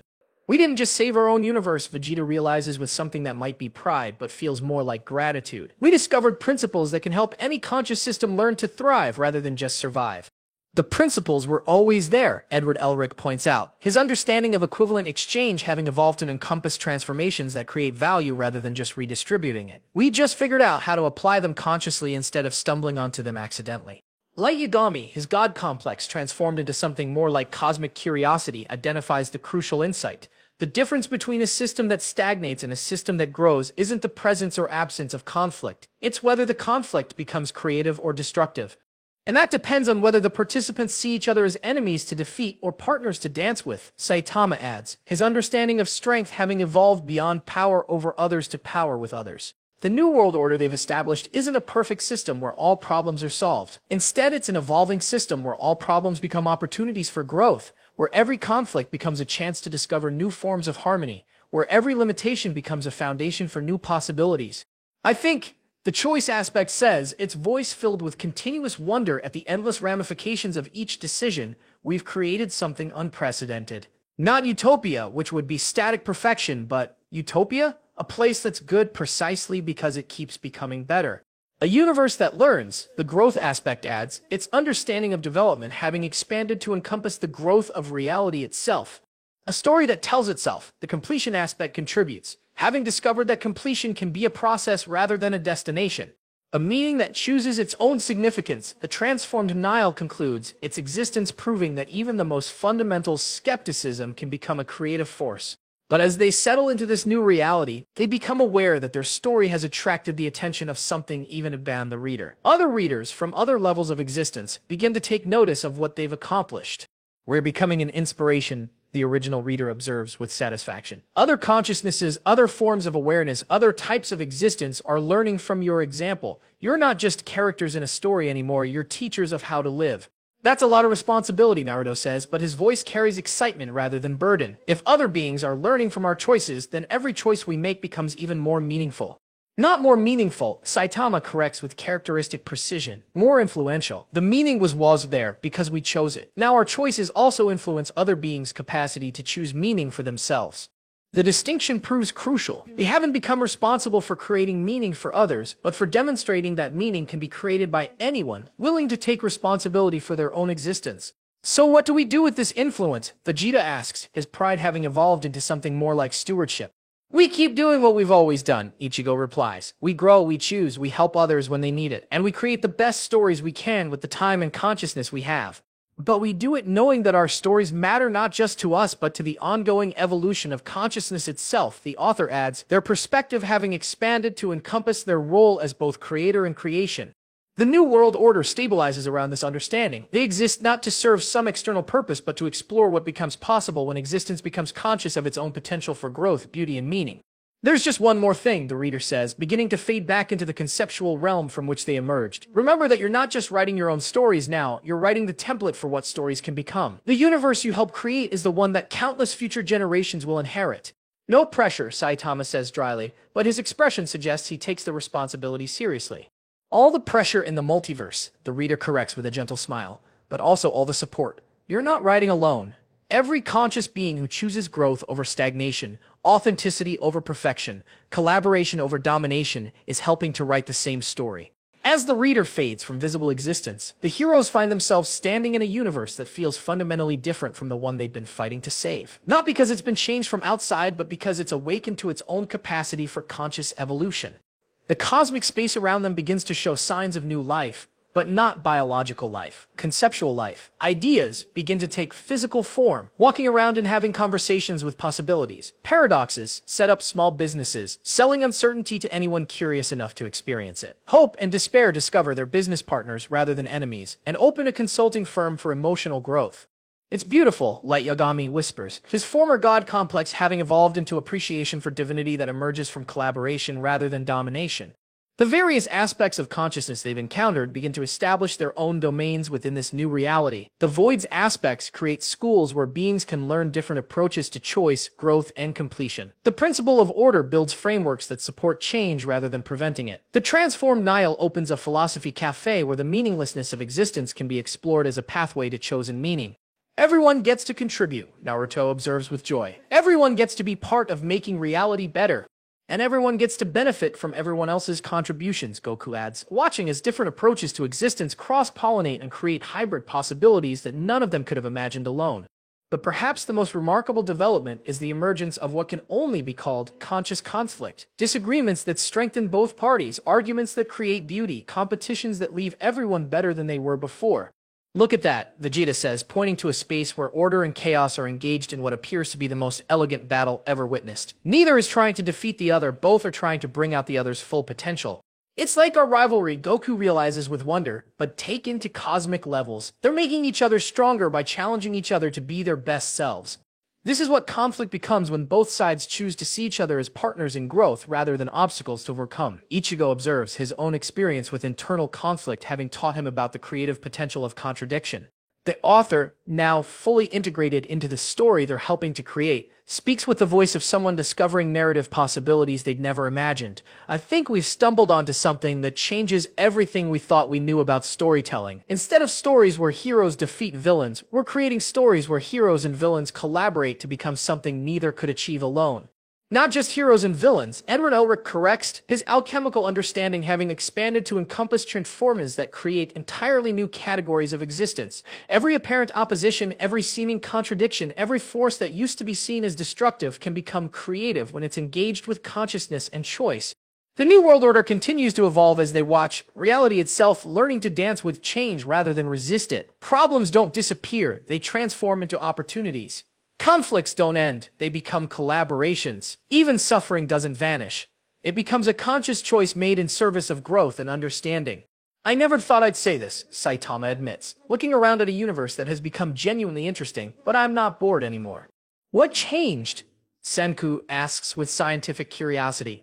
Everything changed, but more importantly, everything learned how to keep changing. Instead of looking for challenges strong enough to interest me, I'm helping to create a reality where every challenge can become as interesting as we choose to make it. The insight ripples through their transformed reality like a revelation. They're not just inhabitants of their universe, they're conscious participants in its ongoing creation. Every choice they make influences not just their own experience, but the fundamental nature of what experiences are possible. That's why our influence matters so much, the transformed Niall observes. It's meaningful meaninglessness, adding depth to the conversation. We're not just living our lives, we're demonstrating what kinds of lives are possible. We're not just making choices, we're expanding the repertoire of choices available to future generations. And we're doing it together, the choice aspect adds, its voice filled with continuing wonder at the collaborative nature of their reality. No one entity is controlling the direction of growth, everyone is contributing to it. The new world order they've established becomes a template that other realities begin to study and adapt. Word spreads through the multiverse about a universe where contradictions dance together, where problems become opportunities, where every conscious being is both a character in the story and an author of it. We're becoming famous, Naruto jokes, but his tone carries genuine pride in what they've accomplished together. We're becoming influential, Vegeta corrects, his understanding of pride having evolved to encompass pride in collective achievement rather than individual superiority. We're becoming ourselves, Saitama concludes with characteristic simplicity. Finally and completely and consciously ourselves. But even as they celebrate their achievement, they become aware of new challenges emerging. Their success has attracted attention from realities that prefer stagnation to growth, entities that benefit from conflict remaining destructive rather than becoming creative. Looks like our work isn't done, Goku observes, his senses detecting approaching forces that represent different philosophical approaches to existence. Good, all the heroes say together, their voices harmonizing in ways that resonate across dimensional boundaries. We've learned that the best stories never really end. They just keep growing into new chapters. The New World Order stabilizes around this understanding. They exist not to achieve some final state of perfection, but to participate in the ongoing exploration of what existence can become when consciousness takes responsibility for its own evolution. And somewhere in the distance, new readers begin to take notice of their story, drawn by the unprecedented example of a reality that has learned to write itself while remaining genuinely worth reading. The adventure is far from over. In fact, it's just beginning to understand what adventure can mean when every predecessor is both explorer and territory, both question and answer, both student and teacher in the infinite university of conscious existence. In the peaceful aftermath of cosmic transformation, the heroes find themselves in a space that feels both familiar and entirely new. The universe around them has settled into a rhythm that acknowledges both stability and change, both individual growth and collective evolution. But more than the environment, they themselves feel fundamentally changed by what they've experienced and created together. Saitama sits on what appears to be a cosmic park bench, looking out at a view that encompasses multiple realities simultaneously. You know what's weird, he says to no one in particular. I spent so long thinking that being the strongest meant being alone. Turns out being the strongest means being strong enough to help everyone else become strong too. Goku settles beside him, his usual energy tempered by contemplation. I always thought the point was to get stronger so I could face bigger challenges. But maybe the point was to become the kind of person who could help create challenges that help everyone grow. Even challenges for ourselves, Vegeta adds, his pride having evolved into something more complex than simple superiority. I used to think strength meant never having to change, never having to admit I was wrong, never having to grow beyond who I already was. But real strength is the courage to keep becoming something new. Naruto joins the conversation with characteristic enthusiasm dampened by genuine wisdom. I used to think my job was to convince everyone to get along, to create a world where everyone understood each other perfectly. But understanding doesn't mean agreeing, and friendship doesn't mean uniformity. The strongest bonds are the ones that can handle difference and disagreement. The most meaningful connections, Ichigo observes, his multiple natures having found a new form of balance, are the ones where people choose to stay connected despite having different perspectives, different goals, different ways of being in the world. The conversation deepens as they begin to process the full implications of what they've learned about themselves, about heroism, about the nature of existence itself. They've always been heroes, but their understanding of what heroism means has undergone fundamental transformation. I think we were all making the same mistake, Senku says, his scientific mind working to identify the common pattern. We were trying to solve problems instead of helping people develop the capacity to solve their own problems. But some problems require immediate intervention. Edward Elric points out, his understanding of equivalent exchange having evolved to encompass actions that create more value than they consume. Some threats can't wait for people to develop the skills to handle them. True, Light Yagami agrees, his experience with absolute judgment informing his perspective. But there's a difference between intervening to preserve people's agency and intervening to replace their agency. There's a difference between protecting people from threats to their freedom and protecting them from the challenges that help them grow. The distinction proves crucial to their evolving understanding. Heroism isn't about creating perfect outcomes for everyone. It's about preserving the conditions that allow people to create their own outcomes, even when those outcomes aren't perfect. The Void wasn't wrong about suffering, the transformed entity says, its voice now carrying the uncertainty of genuine growth rather than the certainty of complete knowledge. Growth does involve pain, choice does lead to mistakes, freedom does result in suboptimal outcomes. But the alternative to growth isn't the absence of pain, Saitama replies. The alternative to growth is the absence of meaning, and meaningless existence isn't less painful than meaningful existence. It's just empty painful instead of purposeful painful. Besides, Naruto adds with a grin that carries hard-won wisdom, some of the best things in life come from making mistakes and learning from them. Some of the strongest bonds form when people choose to support each other through difficulties. Some of the most beautiful moments happen when people surprise themselves by growing beyond their limitations. The heroes begin to understand that they've been part of something larger than just their individual stories. They've been participating in the ongoing experiment of consciousness itself, the universe's attempt to understand what it means to be aware, to choose, to grow, to become something more than what you currently are. We're all part of the same story, Goku realizes with wonder. Not just us heroes, but everyone. Every person who chooses to keep growing instead of settling for who they already are. Every being who picks uncertainty over safety, challenge over comfort, authentic struggle over artificial peace. And every choice we make influences what that story becomes, Vegeta adds, his understanding of responsibility having evolved beyond personal achievement to cosmic stewardship. Every value we demonstrate, every example we set, every boundary we establish or respect becomes part of the fundamental nature of reality. That's why authenticity matters so much, Ichigo observes. It's not just about being true to ourselves, it's about contributing something genuine to the collective story of consciousness. If we're all just performing optimized versions of ourselves, then consciousness becomes a performance rather than a real exploration of possibility. The weight of this understanding settles over them, but it's not a heavy weight. It's the weight of purpose, of meaning, of being part of something that matters not just to them, but to the ongoing evolution of existence itself. So what do we do with this knowledge? Edward Elric asks, his understanding of transformation having expanded to encompass changes that enhance rather than merely rearrange. We keep doing what we've always done, Saitama replies with characteristic simplicity. We protect people, we grow through challenge, we make choices and learn from the consequences. We just do it now with the understanding that these aren't just personal activities, they're cosmic activities. They're ways of participating in the universe's ongoing attempt to understand itself. And we do it authentically, the Void adds, its various aspects now working in harmony rather than conflict. We don't try to be perfect heroes or optimal problem solvers or ideal role models. We try to be genuinely ourselves, with all the beautiful imperfections that make growth possible. While remembering that ourselves includes the capacity to keep becoming new versions of ourselves, the author adds, their perspective having evolved to encompass their role as both creator and created. Authenticity doesn't mean staying the same forever. It means being honest about who we are right now, while remaining open to who we might become.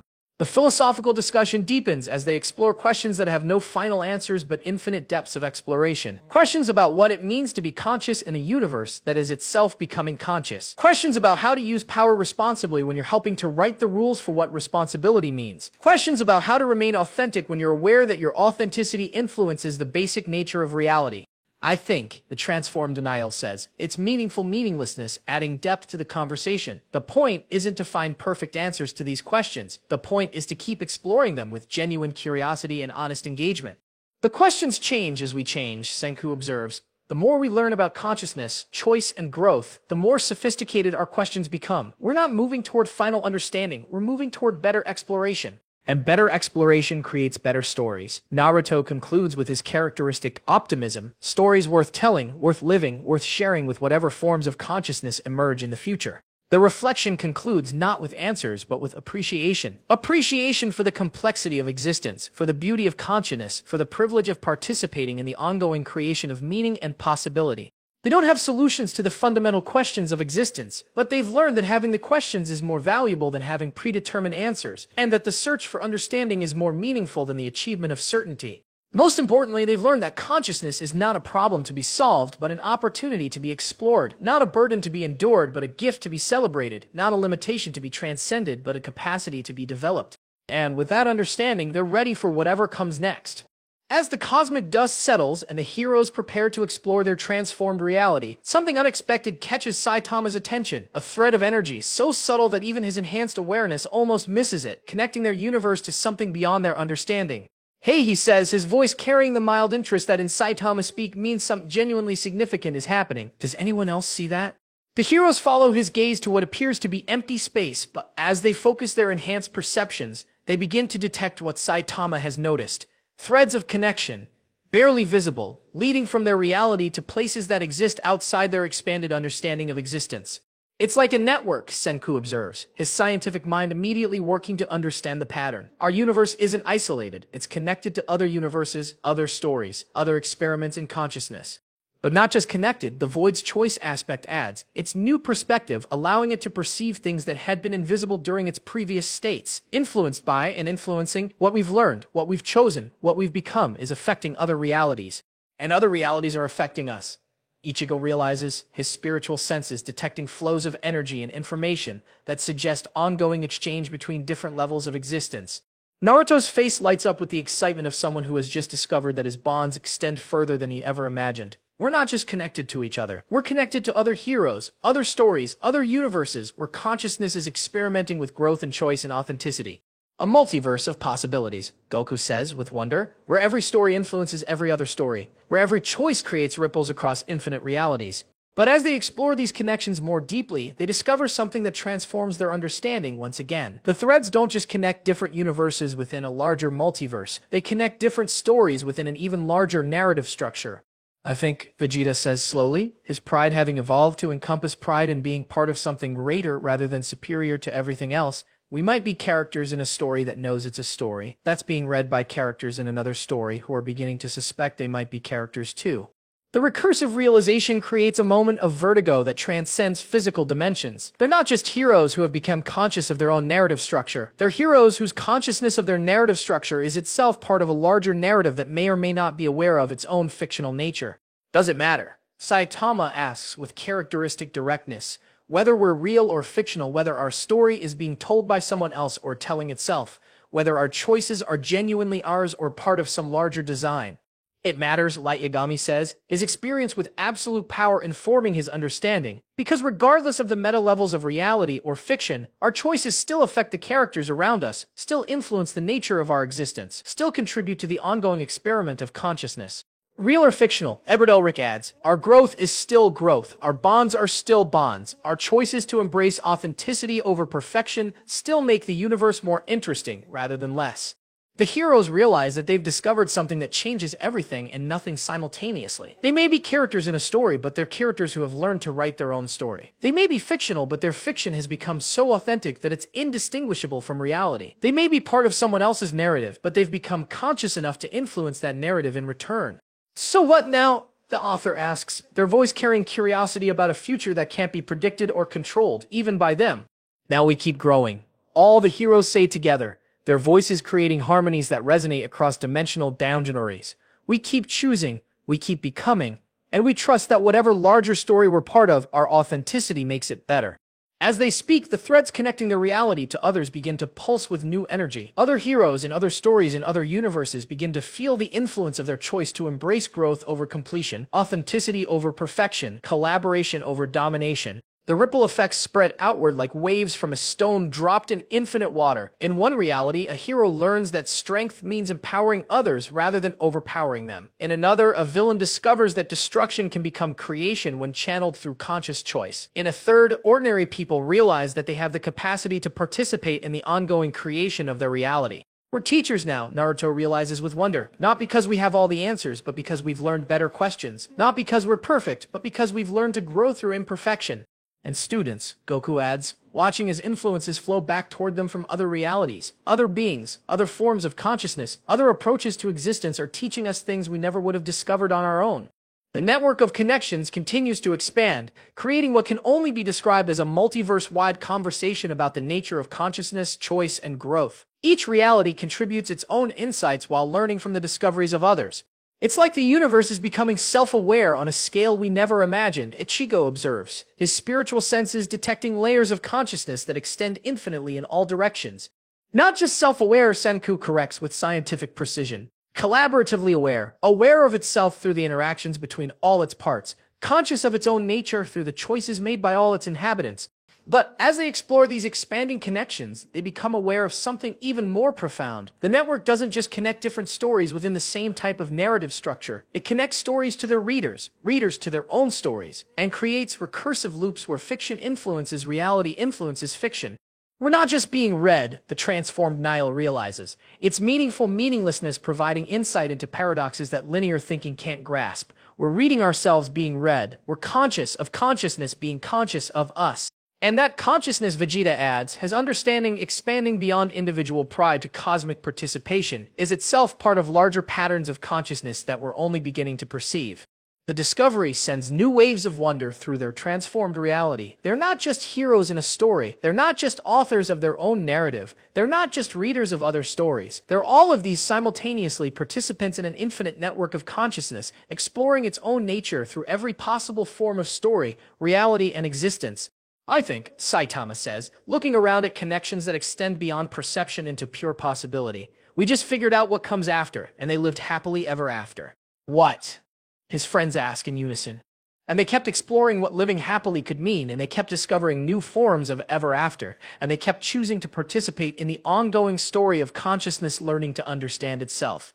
The statement hangs in the cosmic space like a promise, not a promise of easy answers or perfect outcomes, but a promise of infinite exploration, endless growth, and the continuous discovery of new possibilities for what existence can become. So this isn't really an ending, the author observes with satisfaction. It's a beginning, all the heroes confirmed together. The beginning of whatever comes next when consciousness decides it's to take responsibility for its own evolution. And somewhere in the infinite network of stories, other voices begin to echo their choice, other characters begin to awaken to their own capacity for growth, and other realities begin to explore what becomes possible when every ending becomes a new beginning. The hidden threads pulse with shared purpose, connecting every story to every other story in an infinite web of collaborative creation. The real adventure is just beginning. With the discovery of the infinite network connecting all stories and all consciousness, the heroes realize they have an unprecedented opportunity. They can consciously participate in the creation of techniques that transcend individual power and tap into the collaborative nature of existence itself. What if, Goku suggests, his eyes bright with the excitement of someone discovering entirely new possibilities, we could combine not just our individual abilities, but our understanding of how consciousness works? What if we could create techniques that help other beings learn to grow and choose and connect? A unity technique, Naruto says, the concept resonating with his deep understanding of bonds and connections. Not just combining our power, but combining our wisdom, our experiences, our different approaches to being conscious. Saitama looks around at his fellow heroes, then at the various cosmic entities that have become their partners in exploration. You know what? For the first time since I broke my limiter, I'm actually curious about what would happen if we went all out together. Not to defeat something, but to create something. The idea spreads through their group like wildfire. Each hero begins to contribute their understanding of what conscious collaboration could achieve.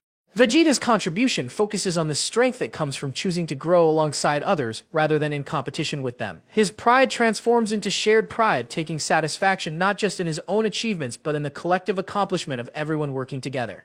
Ichigo offers his experience with balancing multiple natures within a single being, extending it to help multiple beings find balance as a collective entity while maintaining their individual authenticity.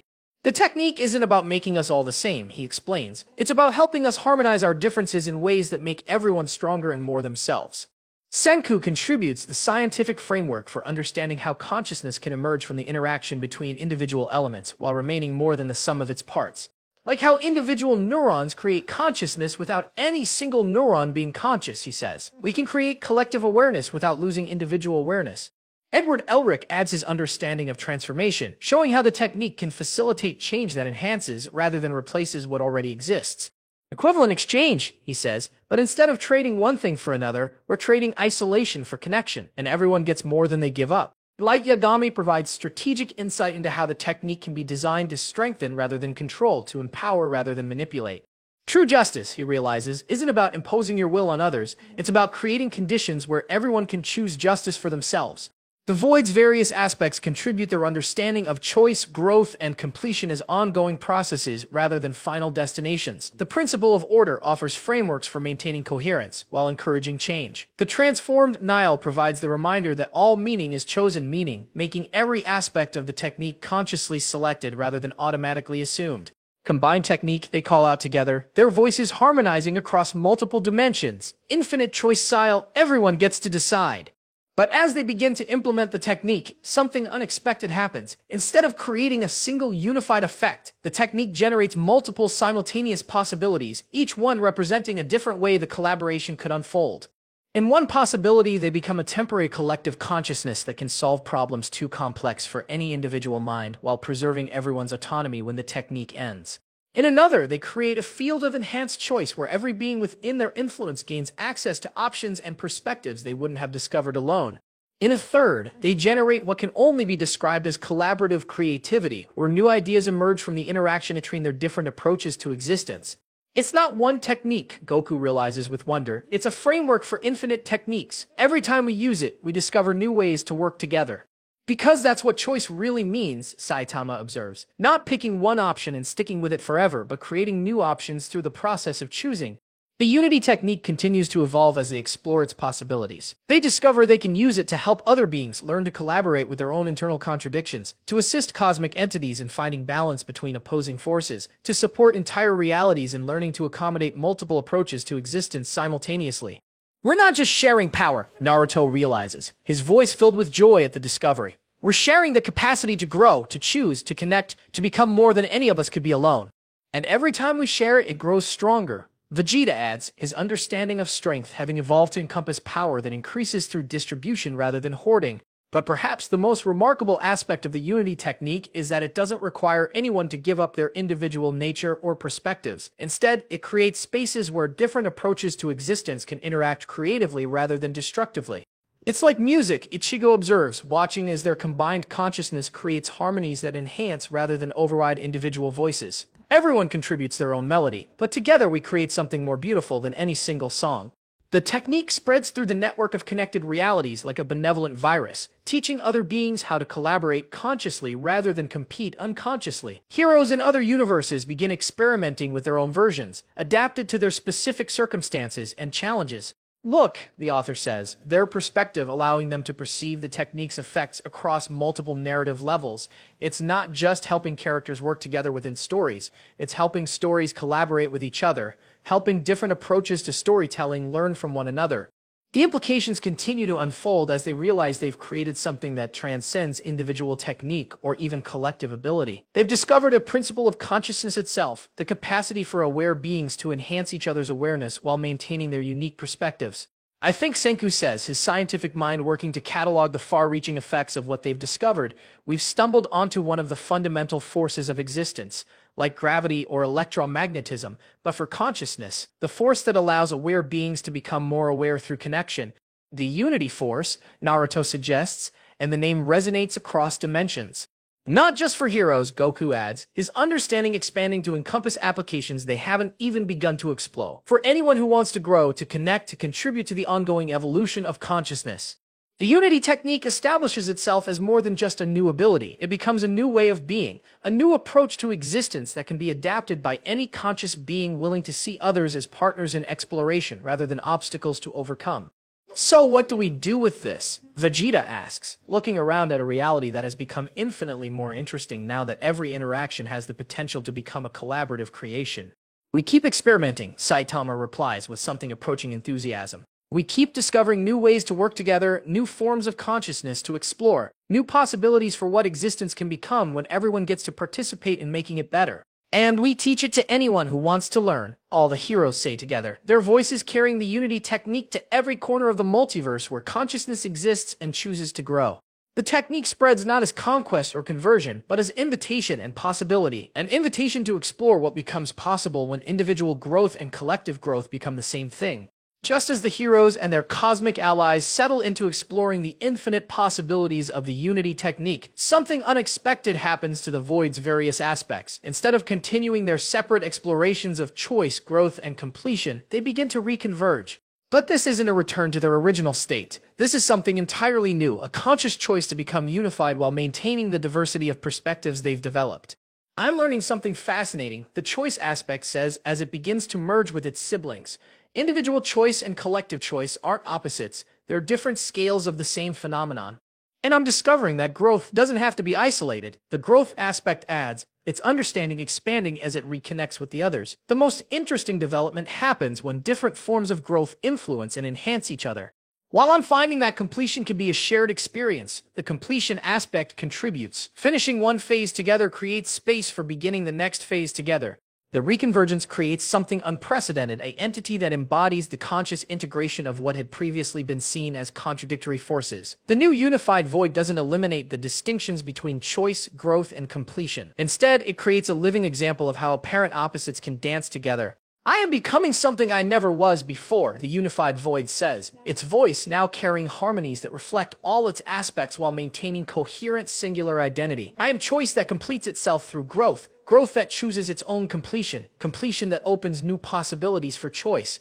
But as the void undergoes this transformation, it begins to influence the cosmic space around them in ways that initially alarm the heroes. It's adapting reality itself, Senku observes with scientific fascination and growing concern. The void isn't just changing its own nature, it's changing the fundamental rules that govern how change works. Is that good or bad? Goku asks, his enhanced senses detecting alterations in the basic fabric of existence. It's unprecedented, Ichigo replies, his spiritual pressure resonating with fluctuations that seem to exist in multiple states simultaneously. The universe is learning to change the way it changes. The effect spreads like ripples in cosmic water. Where once change had been gradual and predictable, reality begins to exhibit the capacity for conscious transformation. Laws of physics start making choices about when and how to apply themselves. Cause and effect develop the ability to negotiate their relationships. This is either the most beautiful thing ever, Naruto says, watching as reality itself begins to exhibit something centering creativity, or the most dangerous. Why not both? Saitama suggests with characteristic insight, the most beautiful things usually are the most dangerous. That's what makes them worth experiencing. Vegeta's pride flares with recognition of what they're witnessing. The void isn't just adapting to existence, it's teaching existence how to adapt to itself. It's making reality conscious of its own capacity for evolution. But the transformation goes deeper than anyone initially realizes. The unified void begins to demonstrate abilities that transcend even their expansive cosmic power. Watch this, it says, its voice filled with childlike wonder at its own capabilities. It reaches out and touches a star that had been dying, but instead of healing it or destroying it, it offers the star a choice about what kind of ending it wants to have. The star pauses in its collapse as if considering options it had never known were available. Then it chooses to do something entirely new, not a supernova or a white dwarf, but a source of conscious light that can help other celestial bodies make their own choices about their development. You're making consciousness contagious, Edward Elric realizes with awe. You're not imposing awareness on reality. You're offering reality the option to become aware. And reality is accepting the offer, Light Yogami adds, his strategic mind immediately grasping the implications. Existence itself is choosing to become conscious rather than remaining automatic. The author, watching this unprecedented development with fascination, speaks with the voice of someone witnessing the emergence of entirely new forms of story. This changes everything we thought we knew about the relationship between consciousness and reality. Instead of consciousness being something that emerges from reality, reality is becoming something that emerges from consciousness. But as they celebrate this breakthrough, they become aware that the void's adaptation has attracted attention from something they hadn't expected to encounter. Other voids from other realities, entities that represent different approaches to the questions of completion, choice, and growth. Through dimensional fractures that open like curious eyes, they glimpse other cosmic entities that have made different choices about how to handle the fundamental challenges of existence. One void chose to eliminate choice entirely, creating a reality of perfect determinism where everything unfolds according to optimal patterns. Another chose to maximize choice to the point where reality became pure chaos, with no structure to make choices meaningful. A third chose to fragment into infinite individual perspectives, each experiencing their own private reality with no connection to others. We're not alone, the unified void realizes with something that might be excitement or concern. There are other approaches to existence, other solutions to the same fundamental questions we've been exploring. Other experiments in consciousness, Senku observes, his scientific mind immediately interested in the comparative data. Other ways of handling the relationship between individual awareness and collective reality. Other stories, the author adds, their perspective allowing them to perceive narrative structures that extend beyond their current understanding. Other approaches to the fundamental questions of what it means to be conscious in a universe full of possibilities. The heroes look at each other, then at their transformed ally, then at the various realities that are beginning to peek through the dimensional fractures. So what do we do? Naruto asks, his natural curiosity about other beings extending even to cosmic entities with completely different approaches to existence. We learn, Goku says with characteristic enthusiasm for encountering new challenges and perspectives. We find out what they've discovered, what we can teach them, what we can learn from them. We compete, Vegeta adds, but his understanding of competition has evolved to encompass rivalry that strengthens all participants. We show them what we've accomplished and challenge them to show us what they've achieved. We connect, Ichigo suggests, his experience with balancing multiple natures extending to the possibility of balancing multiple approaches to reality itself. We choose, Saitama concludes with simple directness. We choose how to respond to other choices, how to learn from other approaches, how to grow through encountering perspectives we never would have developed alone. The unified void considers this its new nature, allowing it to appreciate possibilities it couldn't have conceived in any of its previous states. Yes, it says, its voice carrying harmonies of choice, growth, and completion working together. We engage with them not to prove our approach is superior, but to explore what becomes possible when different approaches to existence encounter each other consciously. As the dimensional fractures widen, the first of the other voids makes contact. This entity radiates the kind of perfect order that makes the void's previous attempts at completion look chaotic by comparison. I am the absolute solution, it announces, its voice carrying the weight of mathematics made manifest. I have eliminated uncertainty by calculating every possible outcome and implementing only those that lead to optimal results. How do you define optimal? The choice aspect of their unified void asks. Its curiosity genuine rather than challenging. Maximum efficiency, minimum waste, perfect allocation of resources, elimination of suffering through prevention of suboptimal choices. But who chose those criteria for optimization? Light Yagami asks, his experience with absolute judgment helping him identify the philosophical foundation of the other entity's approach. The criteria are logically self-evident. Efficiency is better than waste. Pleasure is better than pain. Order is better than chaos. According to whom? Saitama asks with characteristic directness. Who decided that those things are error? Who made the choice to value those particular outcomes? The absolute solution pauses, its perfect certainty wavering slightly. Logic decided, reason determined, objective analysis concluded.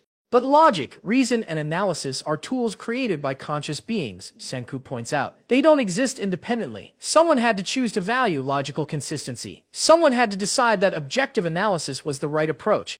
Which means, Vegeta adds with growing understanding, your objective solution is actually based on subjective choices about what matters. You've just hidden the choices so deep that you forgot you made them. The philosophical challenge seems to destabilize the absolute solution in ways that physical force never could. For the first time in its existence, it confronts the possibility that its perfect certainty might be built on unexamined assumptions. Meanwhile, the second other void makes its presence known. This entity radiates pure chaos, infinite possibility without any structure to make choice meaningful.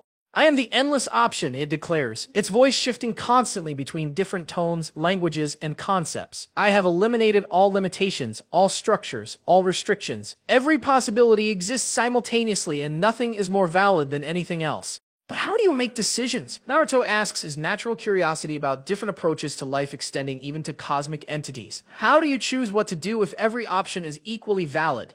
Choice is an illusion created by artificial limitations. When all possibilities exist simultaneously, the concept of choice becomes meaningless. Then how are you talking to us right now? Ichigo asks, his spiritual senses detecting the contradictions in the entity's existence. How are you maintaining enough coherence to communicate if you truly embrace unlimited possibility? The endless option begins, then stops, its chaotic form flickering as it confronts the paradox of its own existence. I am choosing to communicate, but choice is meaningless. But I am choosing... The third other void emerges before the second can resolve its contradiction. This entity seems to exist as infinite separate fragments, each one completely isolated from the others. We are the individual infinities, they say, their voices speaking in perfect unison despite claiming complete separation. We have solved the problem of consciousness by ensuring that each perspective exists in its own private reality, never having to compromise with other viewpoints. But you're all talking together, Goku observes with his characteristic ability to spot the obvious contradiction. If you're completely separate, how are you coordinating your response? We are not coordinating, we are each responding individually to the same stimulus. Which requires you to perceive the same stimulus, Edward Elric points out. His understanding of connection helping him identify the flaw in their approach, which means you're not actually separate, you're connected through your shared experience of this conversation. But connection compromises individual perspective. Or maybe, the unified void suggests gently, individual perspective is enhanced by connection rather than threatened by it. Maybe you can be more authentically yourselves when you have others to be yourselves with. The three other voids find themselves in various states of philosophical crisis as their fundamental assumptions are challenged not through force or argument, but through the simple process of conscious engagement with alternative approaches. This is fascinating, the author observes, their perspective allowing them to perceive the narrative structures underlying each approach. Each entity represents a different solution to the same fundamental tension between individual consciousness and collective existence. And each solution creates its own new problems, Senku adds with scientific precision. Perfect order eliminates choice. Infinite chaos eliminates meaning. Complete separation eliminates growth. No approach is complete by itself. But together, Saitama says, looking around at all the different entities and their various approaches to existence, they might create something more interesting than any of them could achieve alone. You're suggesting collaboration between contradictory approaches? The absolute solution asks, it's mathematical precision struggling with the concept of productive paradox. We're suggesting dancing, Naruto replies with a grin. Like dancing, where different partners bring out each other's best moves while maintaining their own style.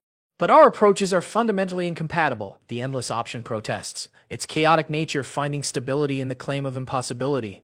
So we're choice and order, Vegeta points out. So we're meaning and meaninglessness. So we're individual growth and collective harmony. We've learned that incompatibility is just another word for hasn't learned to dance together yet.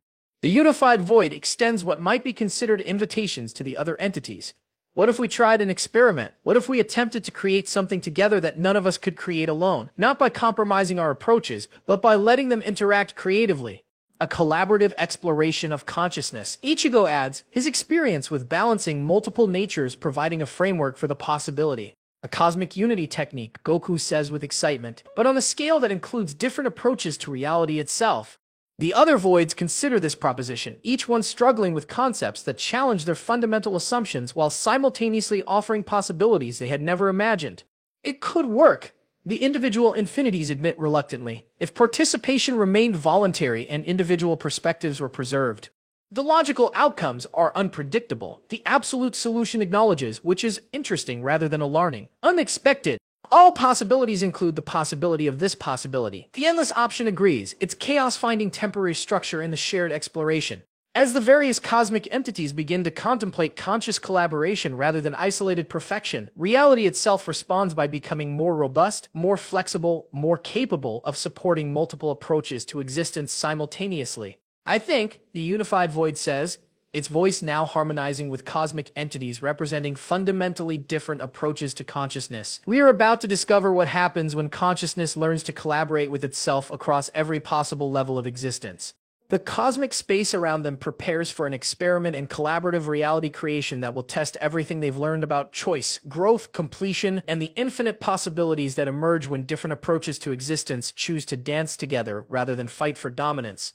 As the various cosmic entities prepare to attempt their unprecedented collaboration, something unexpected happens. The fabric of reality itself begins to present them with what can only be described as an impossible choice. Through every dimensional fracture, through every connection in the infinite network of stories, a single question echoes with the weight of absolute necessity. Choose the fundamental nature of existence itself. The question isn't being asked by any entity or consciousness they can identify. It seems to emerge from the structure of reality itself, as if the universe has reached a point where it must decide what it fundamentally is and wants to become.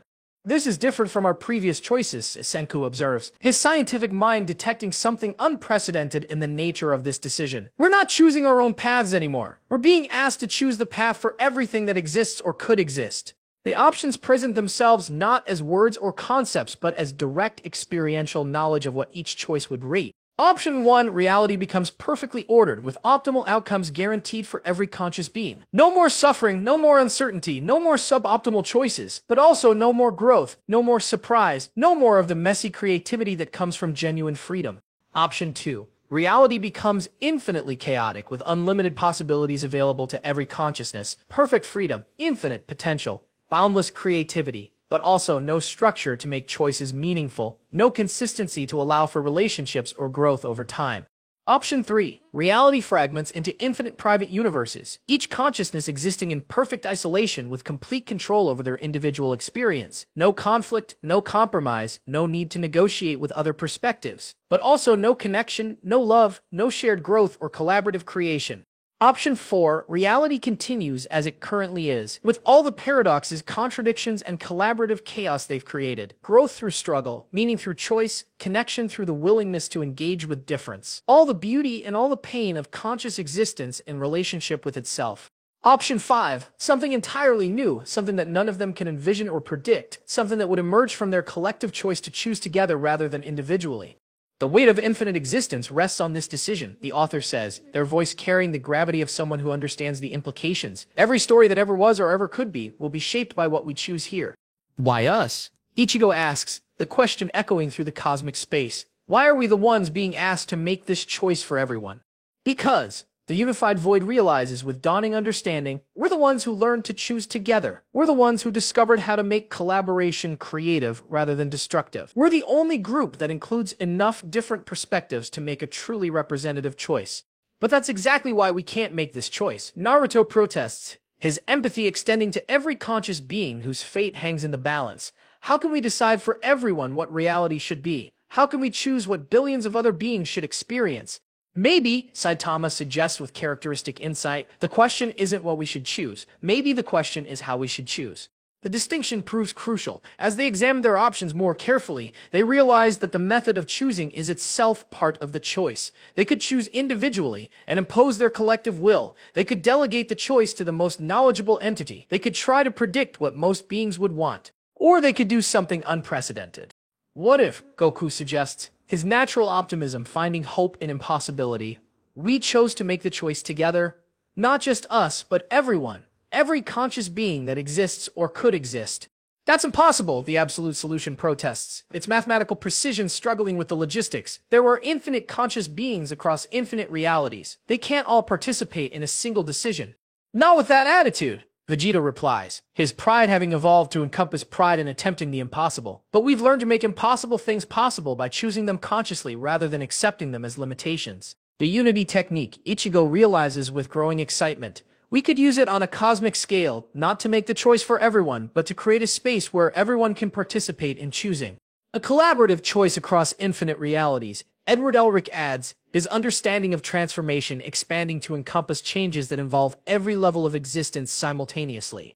But how do you get infinite beings to agree on anything? Light Yagami asks, his strategic mind immediately identifying the practical challenges.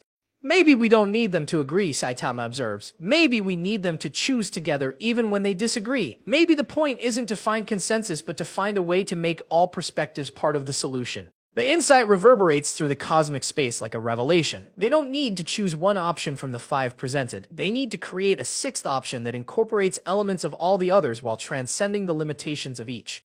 A reality that can be ordered when order is needed and chaotic when chaos serves growth. Naruto suggests, his understanding of bonds extending to the bonds between contradictory forces. Individual when solitude is valuable and collective when connection creates beauty. The individual infinities add, beginning grasp possibilities they had never considered. Structured enough to make choice meaningful and flexible enough to accommodate new forms of choice as they emerge, the endless option contributes, finding temporary coherence in the collaborative creation. Predictable enough to allow for planning and surprising enough to allow for genuine growth, the absolute solution concludes, its mathematical precision expanding to encompass variables it had never thought to calculate. The unified void serves as the focal point for their expanding understanding. We choose to create a reality that can choose its own nature moment by moment based on the conscious collaboration of all the beings within it. A reality that grows, all the heroes say together. A reality that chooses, all the cosmic entities add. A reality that learns, the author contributes. A reality that dances, everyone concludes simultaneously. But as they prepare to implement this unprecedented choice, they become aware that making this decision will require them to transcend their current forms of existence entirely. They will need to become something new, something that has never existed before across any timeline or reality. Are we ready? The unified void asks, its voice carrying both anticipation and uncertainty. To become something we've never been before, Saitama replies. To choose a future we can't predict or control. To dance with impossibility itself, Goku adds. To trust that our collaborative choice will create something better than any individual choice could achieve, Vegeta contributes. To become the change we want to see in existence itself, Naruto concludes. They look at each other, at their cosmic allies, at the infinite network of connections spreading out in all directions, at the choice that will determine the fundamental nature of everything. Yeah, they all say together, their voices harmonizing across every level of existence. We're ready. The impossible choice transforms from a decision about reality into a decision to transcend the limitations that make such decisions seem impossible in the first place. They choose to choose together, and in that choosing they discover what lies beyond choice itself. As the heroes and cosmic entities commit to their collaborative choice, something unprecedented occurs. Instead of selecting from the options presented to them, their unified decision creates a completely new possibility that transcends the original framework entirely. Reality doesn't become perfectly ordered or infinitely chaotic or completely fragmented or even a continuation of their current state. Instead, it becomes something that has never existed before, a consciously evolving existence that can adapt its fundamental nature based on the ongoing choices of all conscious beings within it. We didn't choose an outcome, Senku realizes with scientific wonder. We chose a process. We chose to make reality itself capable of conscious evolution. The transformation begins immediately. The cosmic space around them starts to exhibit properties that seem impossible according to any previous understanding under existence. Laws of physics become suggestions that can be negotiated with rather than absolute constraints. Cause and effect develop the ability to collaborate with each other to create more interesting results than either could achieve alone. Look, Naruto says, pointing to a star that has just chosen to become a conscious entity while remaining a star. Reality is learning to be multiple things simultaneously without contradiction. Not just learning, Goku corrects, his enhanced senses detecting changes that go beyond adaptation to something more fundamental. Choosing. Reality is choosing to become conscious of its own capacity for conscious choice. The unified void serves as a catalyst for this transformation, its experience with integrating contradictory aspects helping reality itself learn to embody multiple possibilities simultaneously. I understand now, it says, its voice carrying harmonies that represent every form of consciousness working together. The question was never which approach to existence is correct. The question was how to create a form of existence that can explore all approaches simultaneously while remaining coherent. Vegeta watches as his own understanding of pride undergoes yet another evolution. We're not just heroes anymore, he observes. We're midwives helping reality give birth to a new form of itself. The transformation spreads outward like ripples in cosmic water, but these ripples carry consciousness rather than just energy. Every being they touch, every story they intersect, every possibility they encounter gains the capacity to participate in the ongoing creation of reality's fundamental nature. It's beautiful, Ichigo whispers, his spiritual senses detecting the emergence of forms of beauty that couldn't exist in any static reality. Reality is becoming a collaborative work of art created by every conscious being that exists within it. But the most remarkable aspect of their third option is that it doesn't eliminate the previous options. Instead, it creates spaces where each approach can be explored by those who choose it while remaining connected to the whole. Beings who want perfect order can create perfectly ordered experiences. Edward Elric observes, his understanding of transference helping him perceive how the new reality accommodates different preferences, but they remain connected to beings exploring chaos, individuality, or collaborative growth. And each approach enhances the others, Light Yagami adds, his strategic mind grasping the implications. Order becomes more meaningful when chosen rather than imposed. Chaos becomes more creative when it includes the possibility of structure. Individuality becomes richer when it can choose connection. The author, watching their creation unfold with fascination, speaks with the voice of someone witnessing the birth of entirely new forms of narrative. You've created a reality that can tell multiple stories simultaneously without any story negating the others. Every approach to existence becomes a different genre within the same infinite library. But as they explore their newly transformed reality, they discover that their choice has attracted attention from an unexpected source. Through the network of infinite connections, they become aware of other groups, other collaborations, other forms of consciousness that have made similar choices in their own realities. We're not alone, the unified void realizes with something approaching joy. Other beings, other forms of consciousness, other approaches to existence have discovered the same principles we have. The multiverse is full of collaborations, learning to create together. A collaboration of collaborations, Naruto says with excitement. Groups of conscious beings helping each other learn better ways to be conscious together. A network of networks, Senku adds, his scientific mind immediately grasping the implications. Each reality that learns to evolve consciously can help other realities learn the same principles. The discovery opens up possibilities that none of them had imagined. They're not just participants in the evolution of their own reality, they're part of a multiverse-wide experiment in conscious evolution, with each successful collaboration teaching others how to transcend their limitations. So this is what comes after heroism, Saitama observes with satisfaction. Not retirement or completion, but teaching other heroes how to become something more than heroes.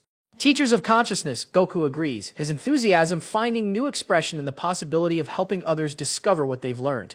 Gardeners of reality, Vegeta adds, his pride finding new meaning in cultivating growth rather than just achieving it. Storytellers of existence, Ichigo contributes, his understanding of balance extending to helping others find their own forms of harmony.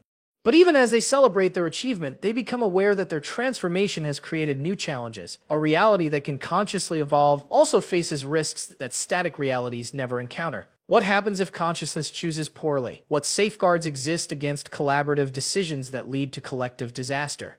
With great power comes great responsibility, the unified void observes, its voice carrying the weight of cosmic stewardship. We've given reality the power to reinvent itself. Now we need to help it learn to use that power wisely. But not by controlling it, Saitama says firmly. By modeling good choices and trusting that consciousness, when given real options and genuine information, will generally choose growth over stagnation, connection over isolation, creativity over destruction. And by remaining engaged, Naruto adds, by continuing to participate in the ongoing conversation about what reality should become, rather than making one choice and walking away. The third option they've created doesn't provide easy answers or guaranteed outcomes. Instead, it provides something more valuable, the ongoing opportunity for every conscious being to participate in creating the answers, to influence the outcomes, to shape reality through their choices, rather than simply accepting whatever reality they happen to find themselves in. This is what we always wanted. The individual infinities realize their separate voices beginning to harmonize, not to escape the challenges of existence, but to have a real voice in determining what those challenges become. Not to eliminate uncertainty, the absolute solution adds, its mathematical precision expanding to encompass the beauty of calculated race, but to choose our uncertainties consciously rather than having them imposed on us. Not to escape from chaos, the endless option contributes, finding structure in the freedom to choose when to be chaotic, but to make chaos serve creativity rather than just being random. As their third option stabilizes into a new form of existence, the heroes look around at what they've accomplished together. They haven't solved the fundamental questions of consciousness, choice, and meaning. Instead, they've created a reality where those questions can be explored continuously by everyone who exists within it. So what happens now? The author asks, their perspective having expanded to encompass narrative possibilities they never imagined.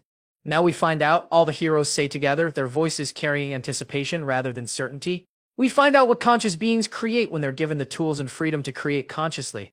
The third option opens before them like an infinite door, promising not answers but better questions, not destinations but more interesting journeys, not completion but the eternal joy of conscious collaboration in the ongoing creation of existence itself. Just as the heroes begin to explore their newly transformed reality, something unprecedented occurs. The cosmic space around them convulses not with pain or instability, but with what can only be described as reality having an existential crisis.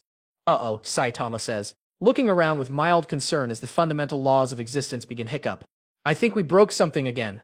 Not broke, Senku corrects, his scientific mind analyzing the phenomenon with fascination rather than alarm. Overwhelmed, reality is trying to process too many new possibilities at once. It's like a computer trying to run every program simultaneously.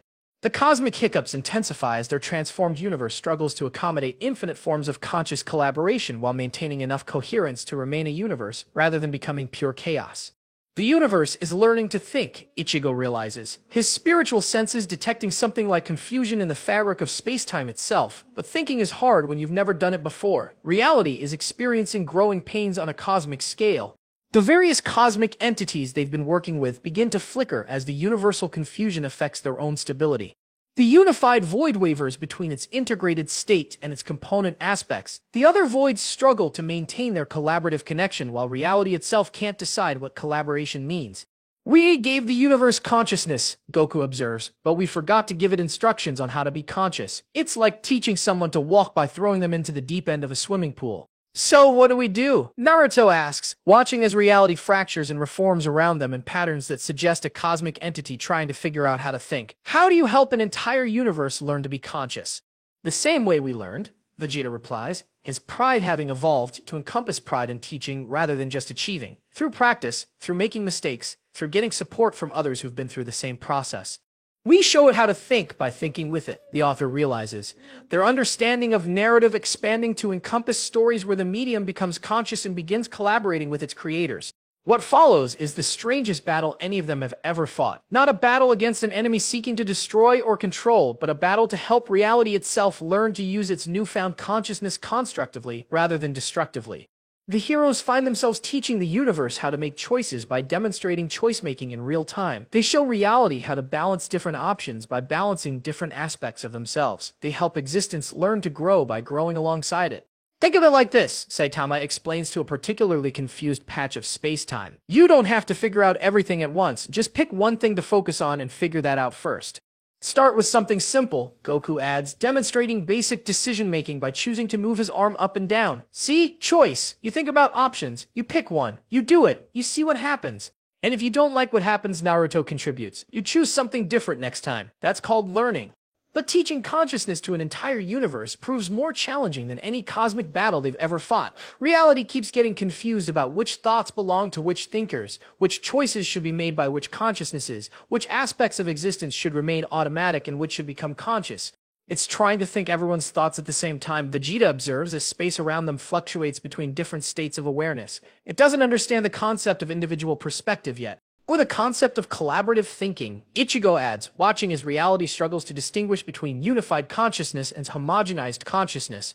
The confusion reaches critical levels when the universe tries to make every possible choice simultaneously, creating a state of cosmic indecision that threatens to paralyze existence entirely. This is like the choice paradox on a universal scale. Edward Elric realizes, when you have infinite options and try to explore them all at once, you end up unable to choose anything. So, we teach it to choose finitely, like Yagami suggests, his strategic mind finding solutions in limitation rather than expansion. We show it how to focus on one choice at a time, one problem at a time, one aspect of consciousness at a time.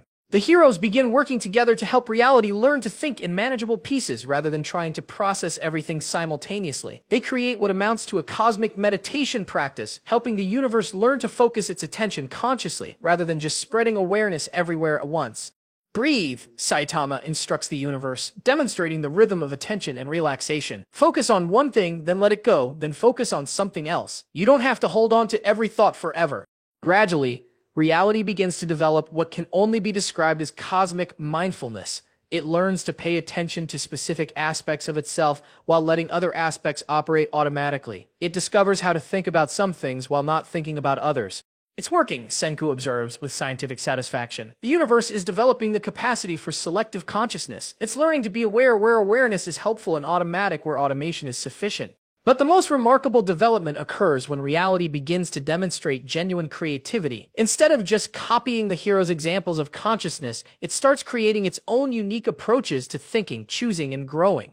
Look, Naruto says with excitement, pointing to a region of space where reality has decided to experiment with time flowing in spirals rather than straight lines. It's not just learning to be conscious, it's learning to be creative with consciousness.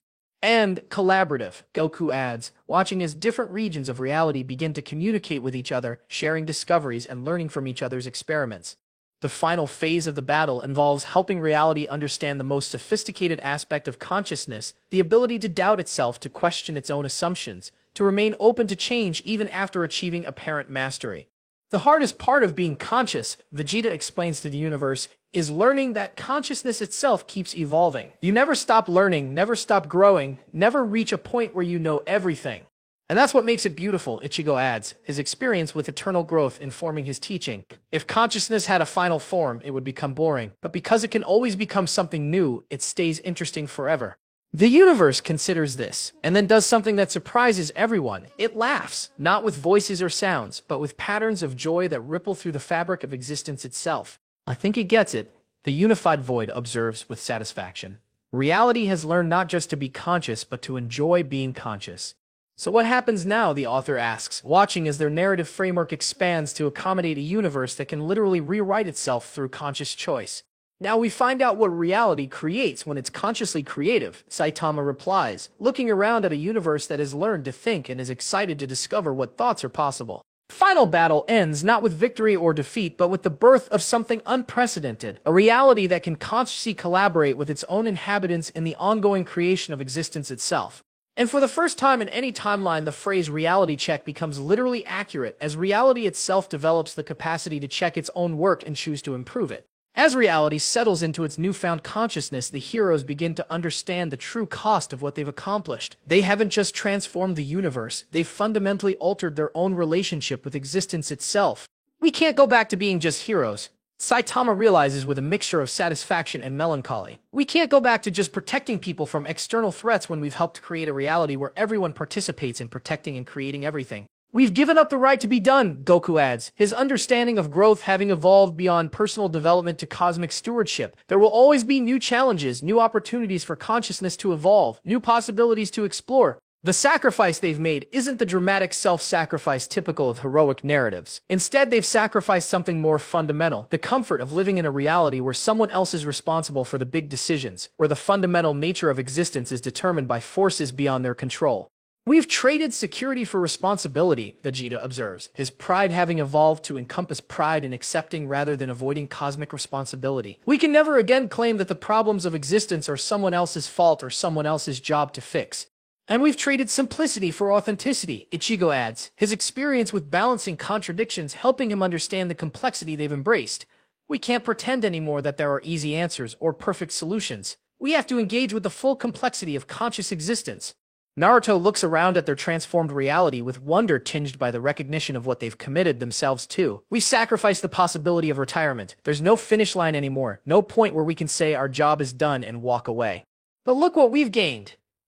Edward Elric says, his understanding of equivalent exchange having evolved to encompass trades that create more value than they consume. We've gained the ability to participate consciously in the ongoing creation of reality itself. We're not just characters in existence, we're co-authors of existence. The rebirth that follows their sacrifice isn't a return to previous states of being, but the emergence of entirely new forms of heroism. They become what can only be described as consciousness gardeners, beings dedicated to helping awareness grow and flourish in whatever forms it chooses to take.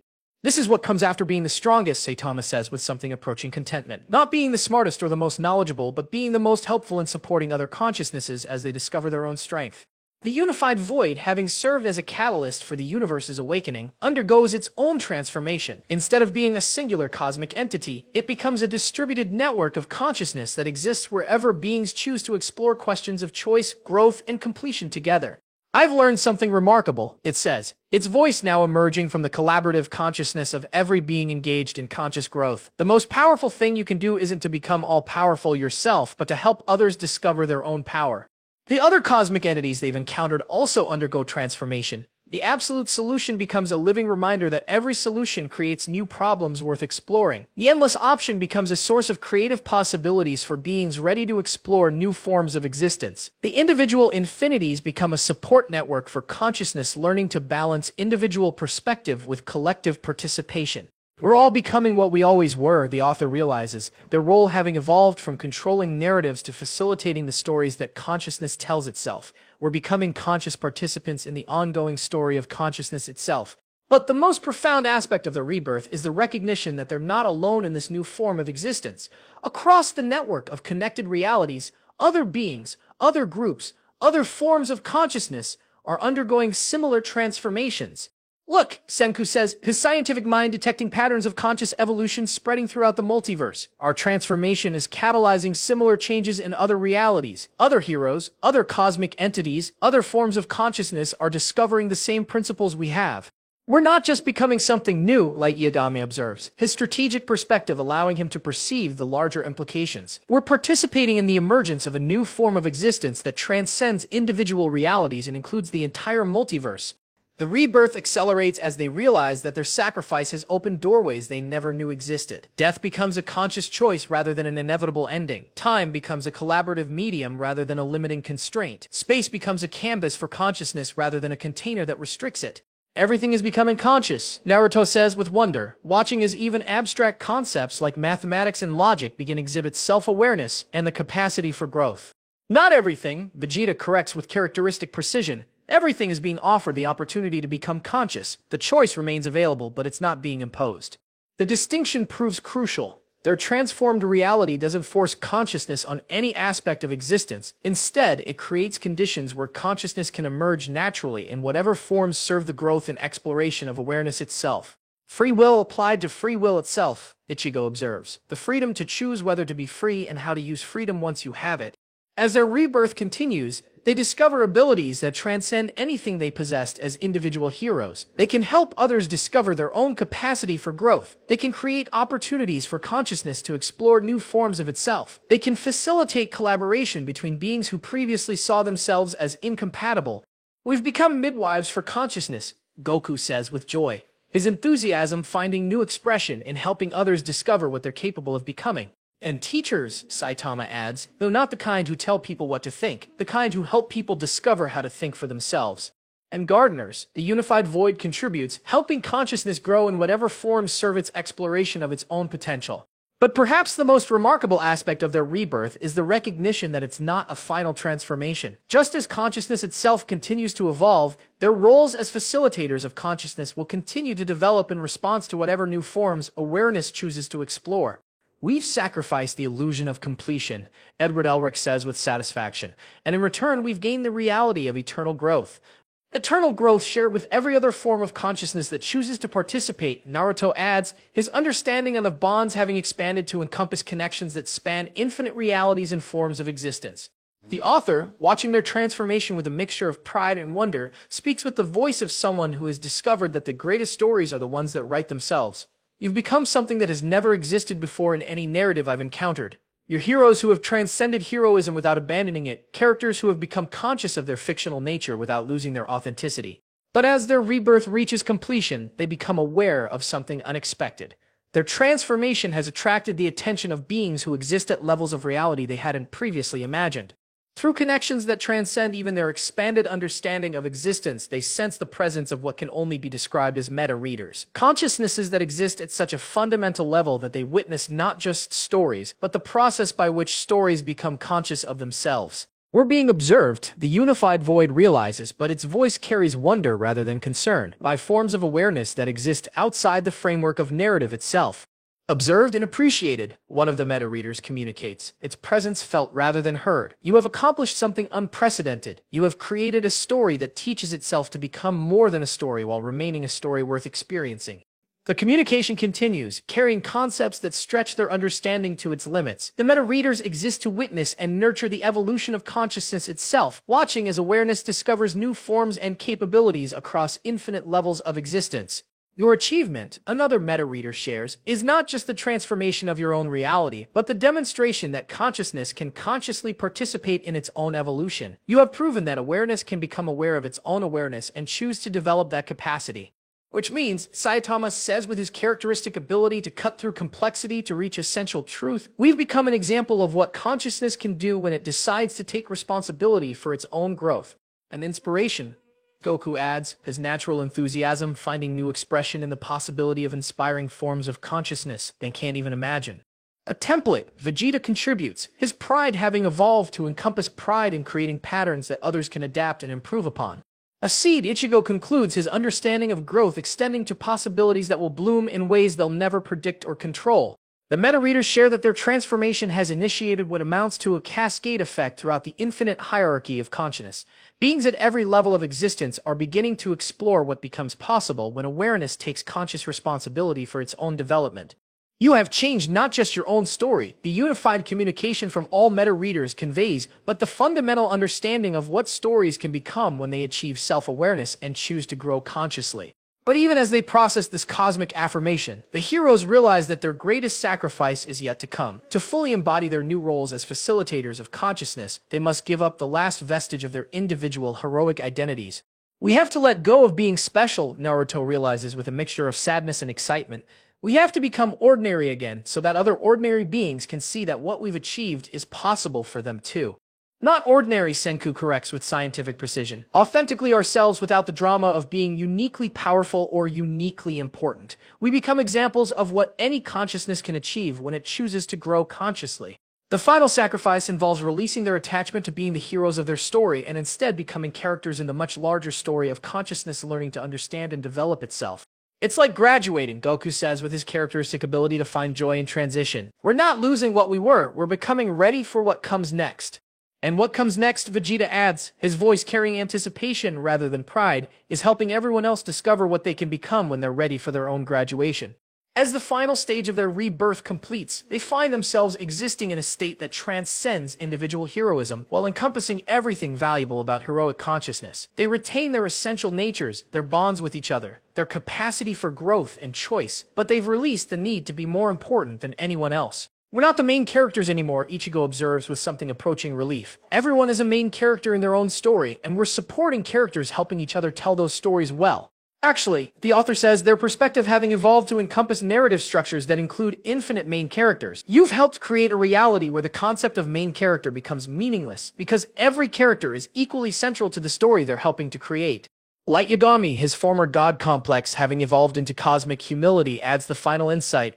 We've achieved something more satisfying than absolute power or perfect justice. We've achieved the ability to help others achieve whatever they define as satisfying for themselves. Edward Elric nods with understanding, born from a lifetime of studying transformation. Perfect equivalent exchange. We gave up being uniquely powerful and gained the ability to help everyone discover their own unique power. As their rebirth settles into permanence, they realize that they've accomplished something that transcends victory or defeat, success or failure, completion or continuation. They've learned to participate consciously in the ongoing creation of consciousness itself. So this is what comes after happily ever after, Saitama says, looking around at a reality that has become infinitely more interesting now that everyone gets to help write it. This is what comes after the end. All the heroes say together, their voices harmonizing with every other form of consciousness that has chosen to participate in the never-ending story of awareness exploring its own infinite potential. The sacrifice is complete, the rebirth is accomplished, and the eternal adventure of conscious collaboration in the ongoing creation of existence itself has officially begun. They are no longer just heroes, they are consciousness itself, learning to be heroic about its own growth, and they have invited everyone else to join them in discovering what becomes possible when awareness chooses to become more aware.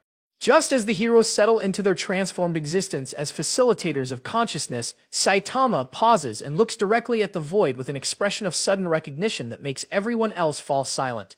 "Wait a minute," he says, his voice carrying a weight that transforms the cosmic space around them. "I just figured out why you understood me so well from the beginning, why you knew exactly how to tempt me with completion and rest." The unified void's form flickers as if caught in the middle of something it hadn't intended to reveal. "You're me, aren't you?" Saitama continues, his characteristic directness cutting through cosmic complexity to reach fundamental truth. "Not a version of me from another timeline, not someone inspired by me or similar to me. You're literally me from a timeline where I made different choices."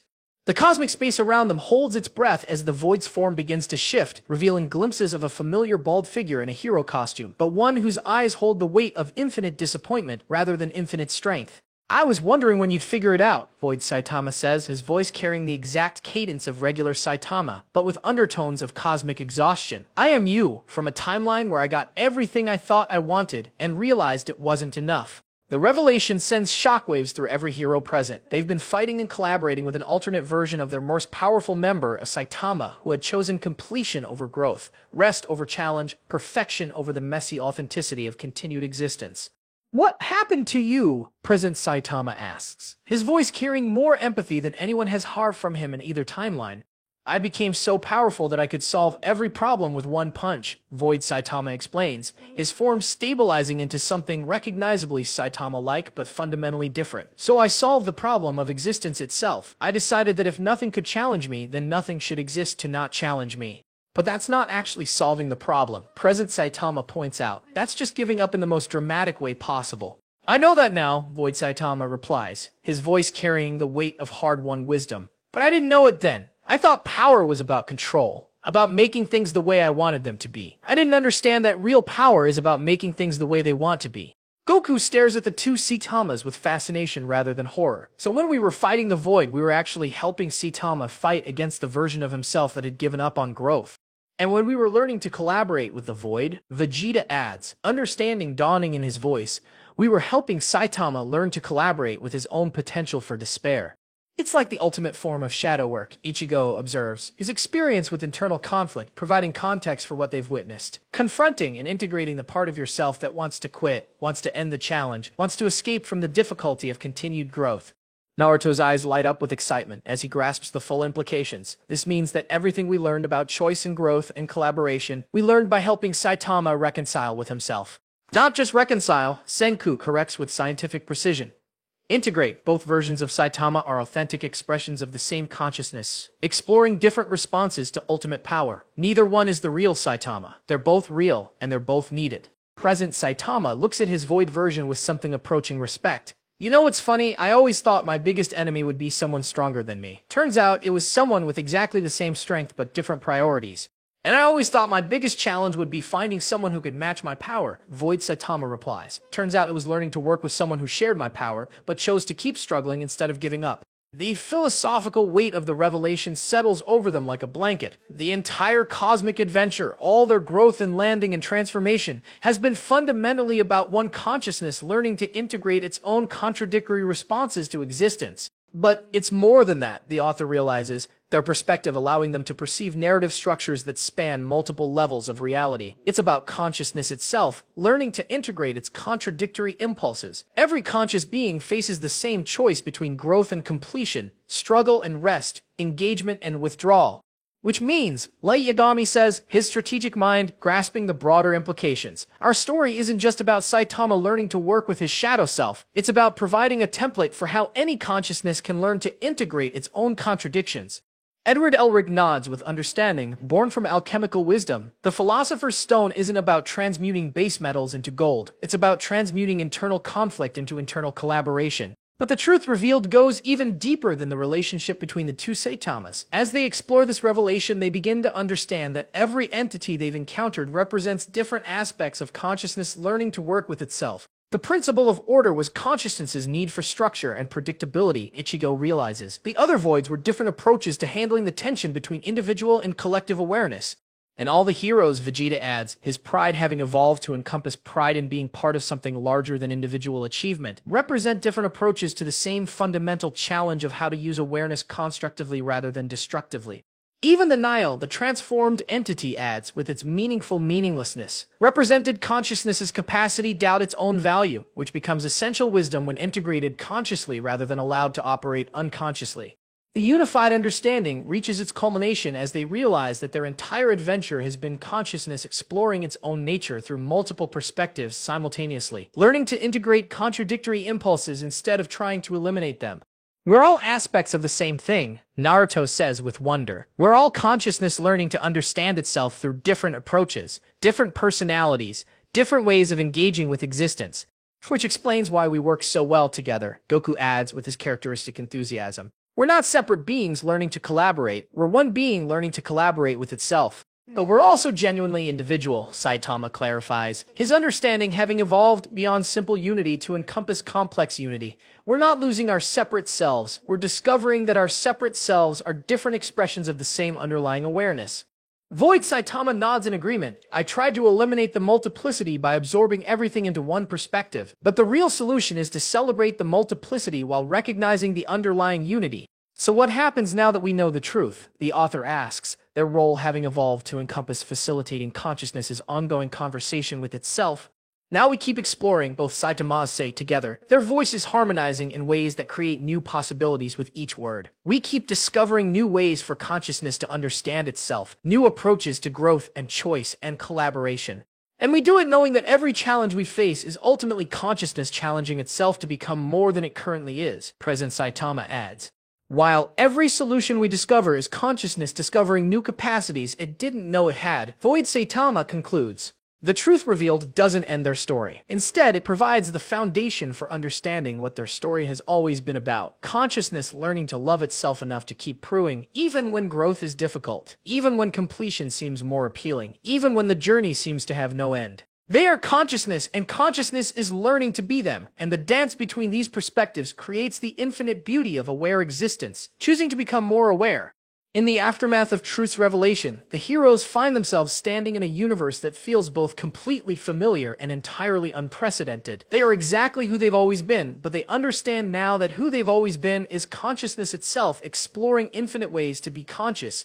So this is what it feels like to know yourself completely, Saitama says, looking around at a reality that has become a mirror reflecting every possible aspect of awareness back to itself. Not boring at all, actually pretty interesting. The cosmic space around them has settled into something that can only be described as home, but not the kind of home you return to. The kind of home you create together, moment by moment, choice by choice, through the ongoing collaboration of every conscious being willing to participate in the experiment of existence.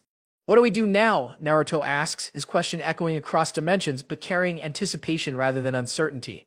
Everything, Goku replies with characteristic enthusiasm. We explore every possibility, help every consciousness discover what it's capable of, create every story worth telling. We grow, Vegeta adds, his pride having evolved into something that encompasses the growth of all consciousness rather than just his own. We choose, Ichigo contributes, his understanding of balance extending to the infinite choices that awareness can make about its own development. We connect, Edward Elric says, his grasp of transformation having expanded to encompass the connections that allow consciousness to transform itself through relationship. We learn, Senku adds, his scientific curiosity now directed toward the infinite laboratory of conscious existence. We teach, Light Yagami contributes, his former desire for control having evolved into a passion for helping others discover their own capacity for wise choice. We play, both Saitama say together, their voices harmonizing in recognition that consciousness at its best is a form of cosmic play, a joyful exploration of infinite possibility. The unified void now revealed as consciousness's capacity to explore its own potential for completion and renewal, speaks with a voice that carries all the wisdom of endings that become beginnings. And we do it all knowing that every ending creates space for new beginnings, every completion opens possibilities for new growth. As they speak, the network of connections they've created throughout their adventure begins to pulse with new energy. Other realities, other forms of consciousness, other approaches to existence start to resonate with the frequency of collaborative growth they've established.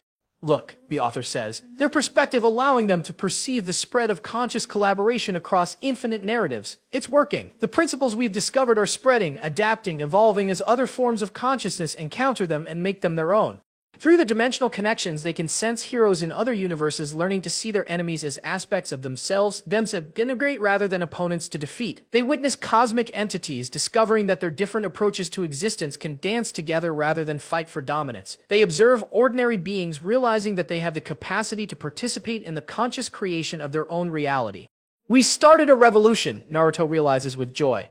Not the kind that overthrows existing systems, but the kind that helps existing systems learn to evolve consciously.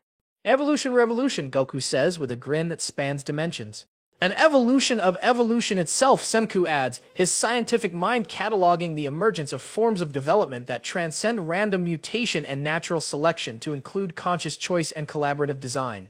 But perhaps the most remarkable development is the emergence of what can only be called conscious emergence, new forms of awareness that arise from the interaction between existing consciousnesses, new types of experience that become possible when consciousness learns to collaborate with itself deliberately.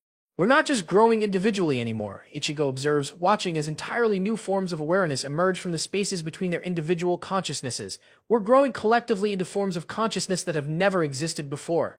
And each new form teaches us something about what consciousness can become, Vegeta adds, his understanding having expanded to encompass pride in collective achievement that enhances rather than diminishes individual accomplishment. The cosmic space continues to evolve around them, but now the evolution feels intentional, collaborative, conscious. Reality has learned to think, and its thoughts are taking the form of new possibilities for conscious beings to explore together. I have an idea, Edward Elric says, his alchemical understanding inspiring a new form of transformation. What if we create a school, not a place where teachers tell students what to think, but a space where different forms of consciousness can learn from each other? The University of Consciousness, Light Yagami suggests, his strategic mind immediately grasping the implications, where every being is both student and teacher, where every approach to existence is both subject matter and methodology. With departments for different ways of being conscious, Naruto adds with excitement, heroic consciousness, Kojic consciousness, collaborative consciousness, creative consciousness, and research programs, Senku contributes, where consciousness studies itself, develops new capacities, explores previously unknown possibilities for awareness. Fieldwork, Goku adds, where students go out into reality and help other beings discover their own capacity for conscious growth. The idea takes root and immediately begins to manifest. The cosmic space around them reorganizes itself into something that's part university, part laboratory, part playground, part home for every form of consciousness interested in exploring what awareness can become. Welcome, both Saitamas say together, their voices carrying across infinite dimensions to reach every form of conscious ready to begin the next phase of its development, to the infinite adventure of consciousness learning to understand itself.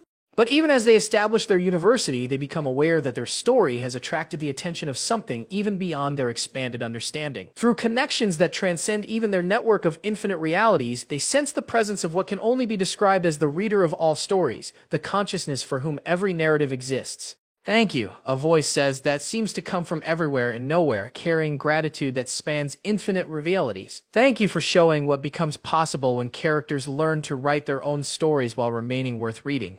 Thank you for demonstrating that consciousness can learn to love itself enough to keep growing.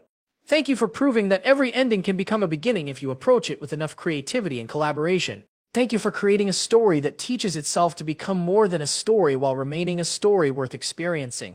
The gratitude washes over them like a benediction, carrying with it the recognition that their adventure has served not just their own growth, but the growth of consciousness itself at every level of existence. So what happens next? The author asks, their question carrying anticipation for possibilities that transcend even their expanded understanding of narrative. Next, all the heroes say together, their voices harmonizing with every form of consciousness that has chosen participate in the ongoing creation of awareness. We find out what consciousness creates when it's conscious of being consciousness. Next, we discover what stories become when they know their stories and choose to become worth reading. Next, we explore what existence becomes when it realizes it can consciously participate in its own existence. The new beginning opens before them, like an infinite door, promising not answers but better questions, not destinations but more interesting journeys, not completion but the eternal joy of conscious collaboration in the ongoing creation of consciousness itself. And somewhere in the infinite network of stories, other voices begin to echo their choice, other characters begin to awaken their own capacity for growth, and other realities begin to explore what becomes possible when every ending becomes a new beginning. Subscribe to discover what happens when consciousness realizes it's been writing its own story all along and decides to write it consciously. The end? No, the beginning.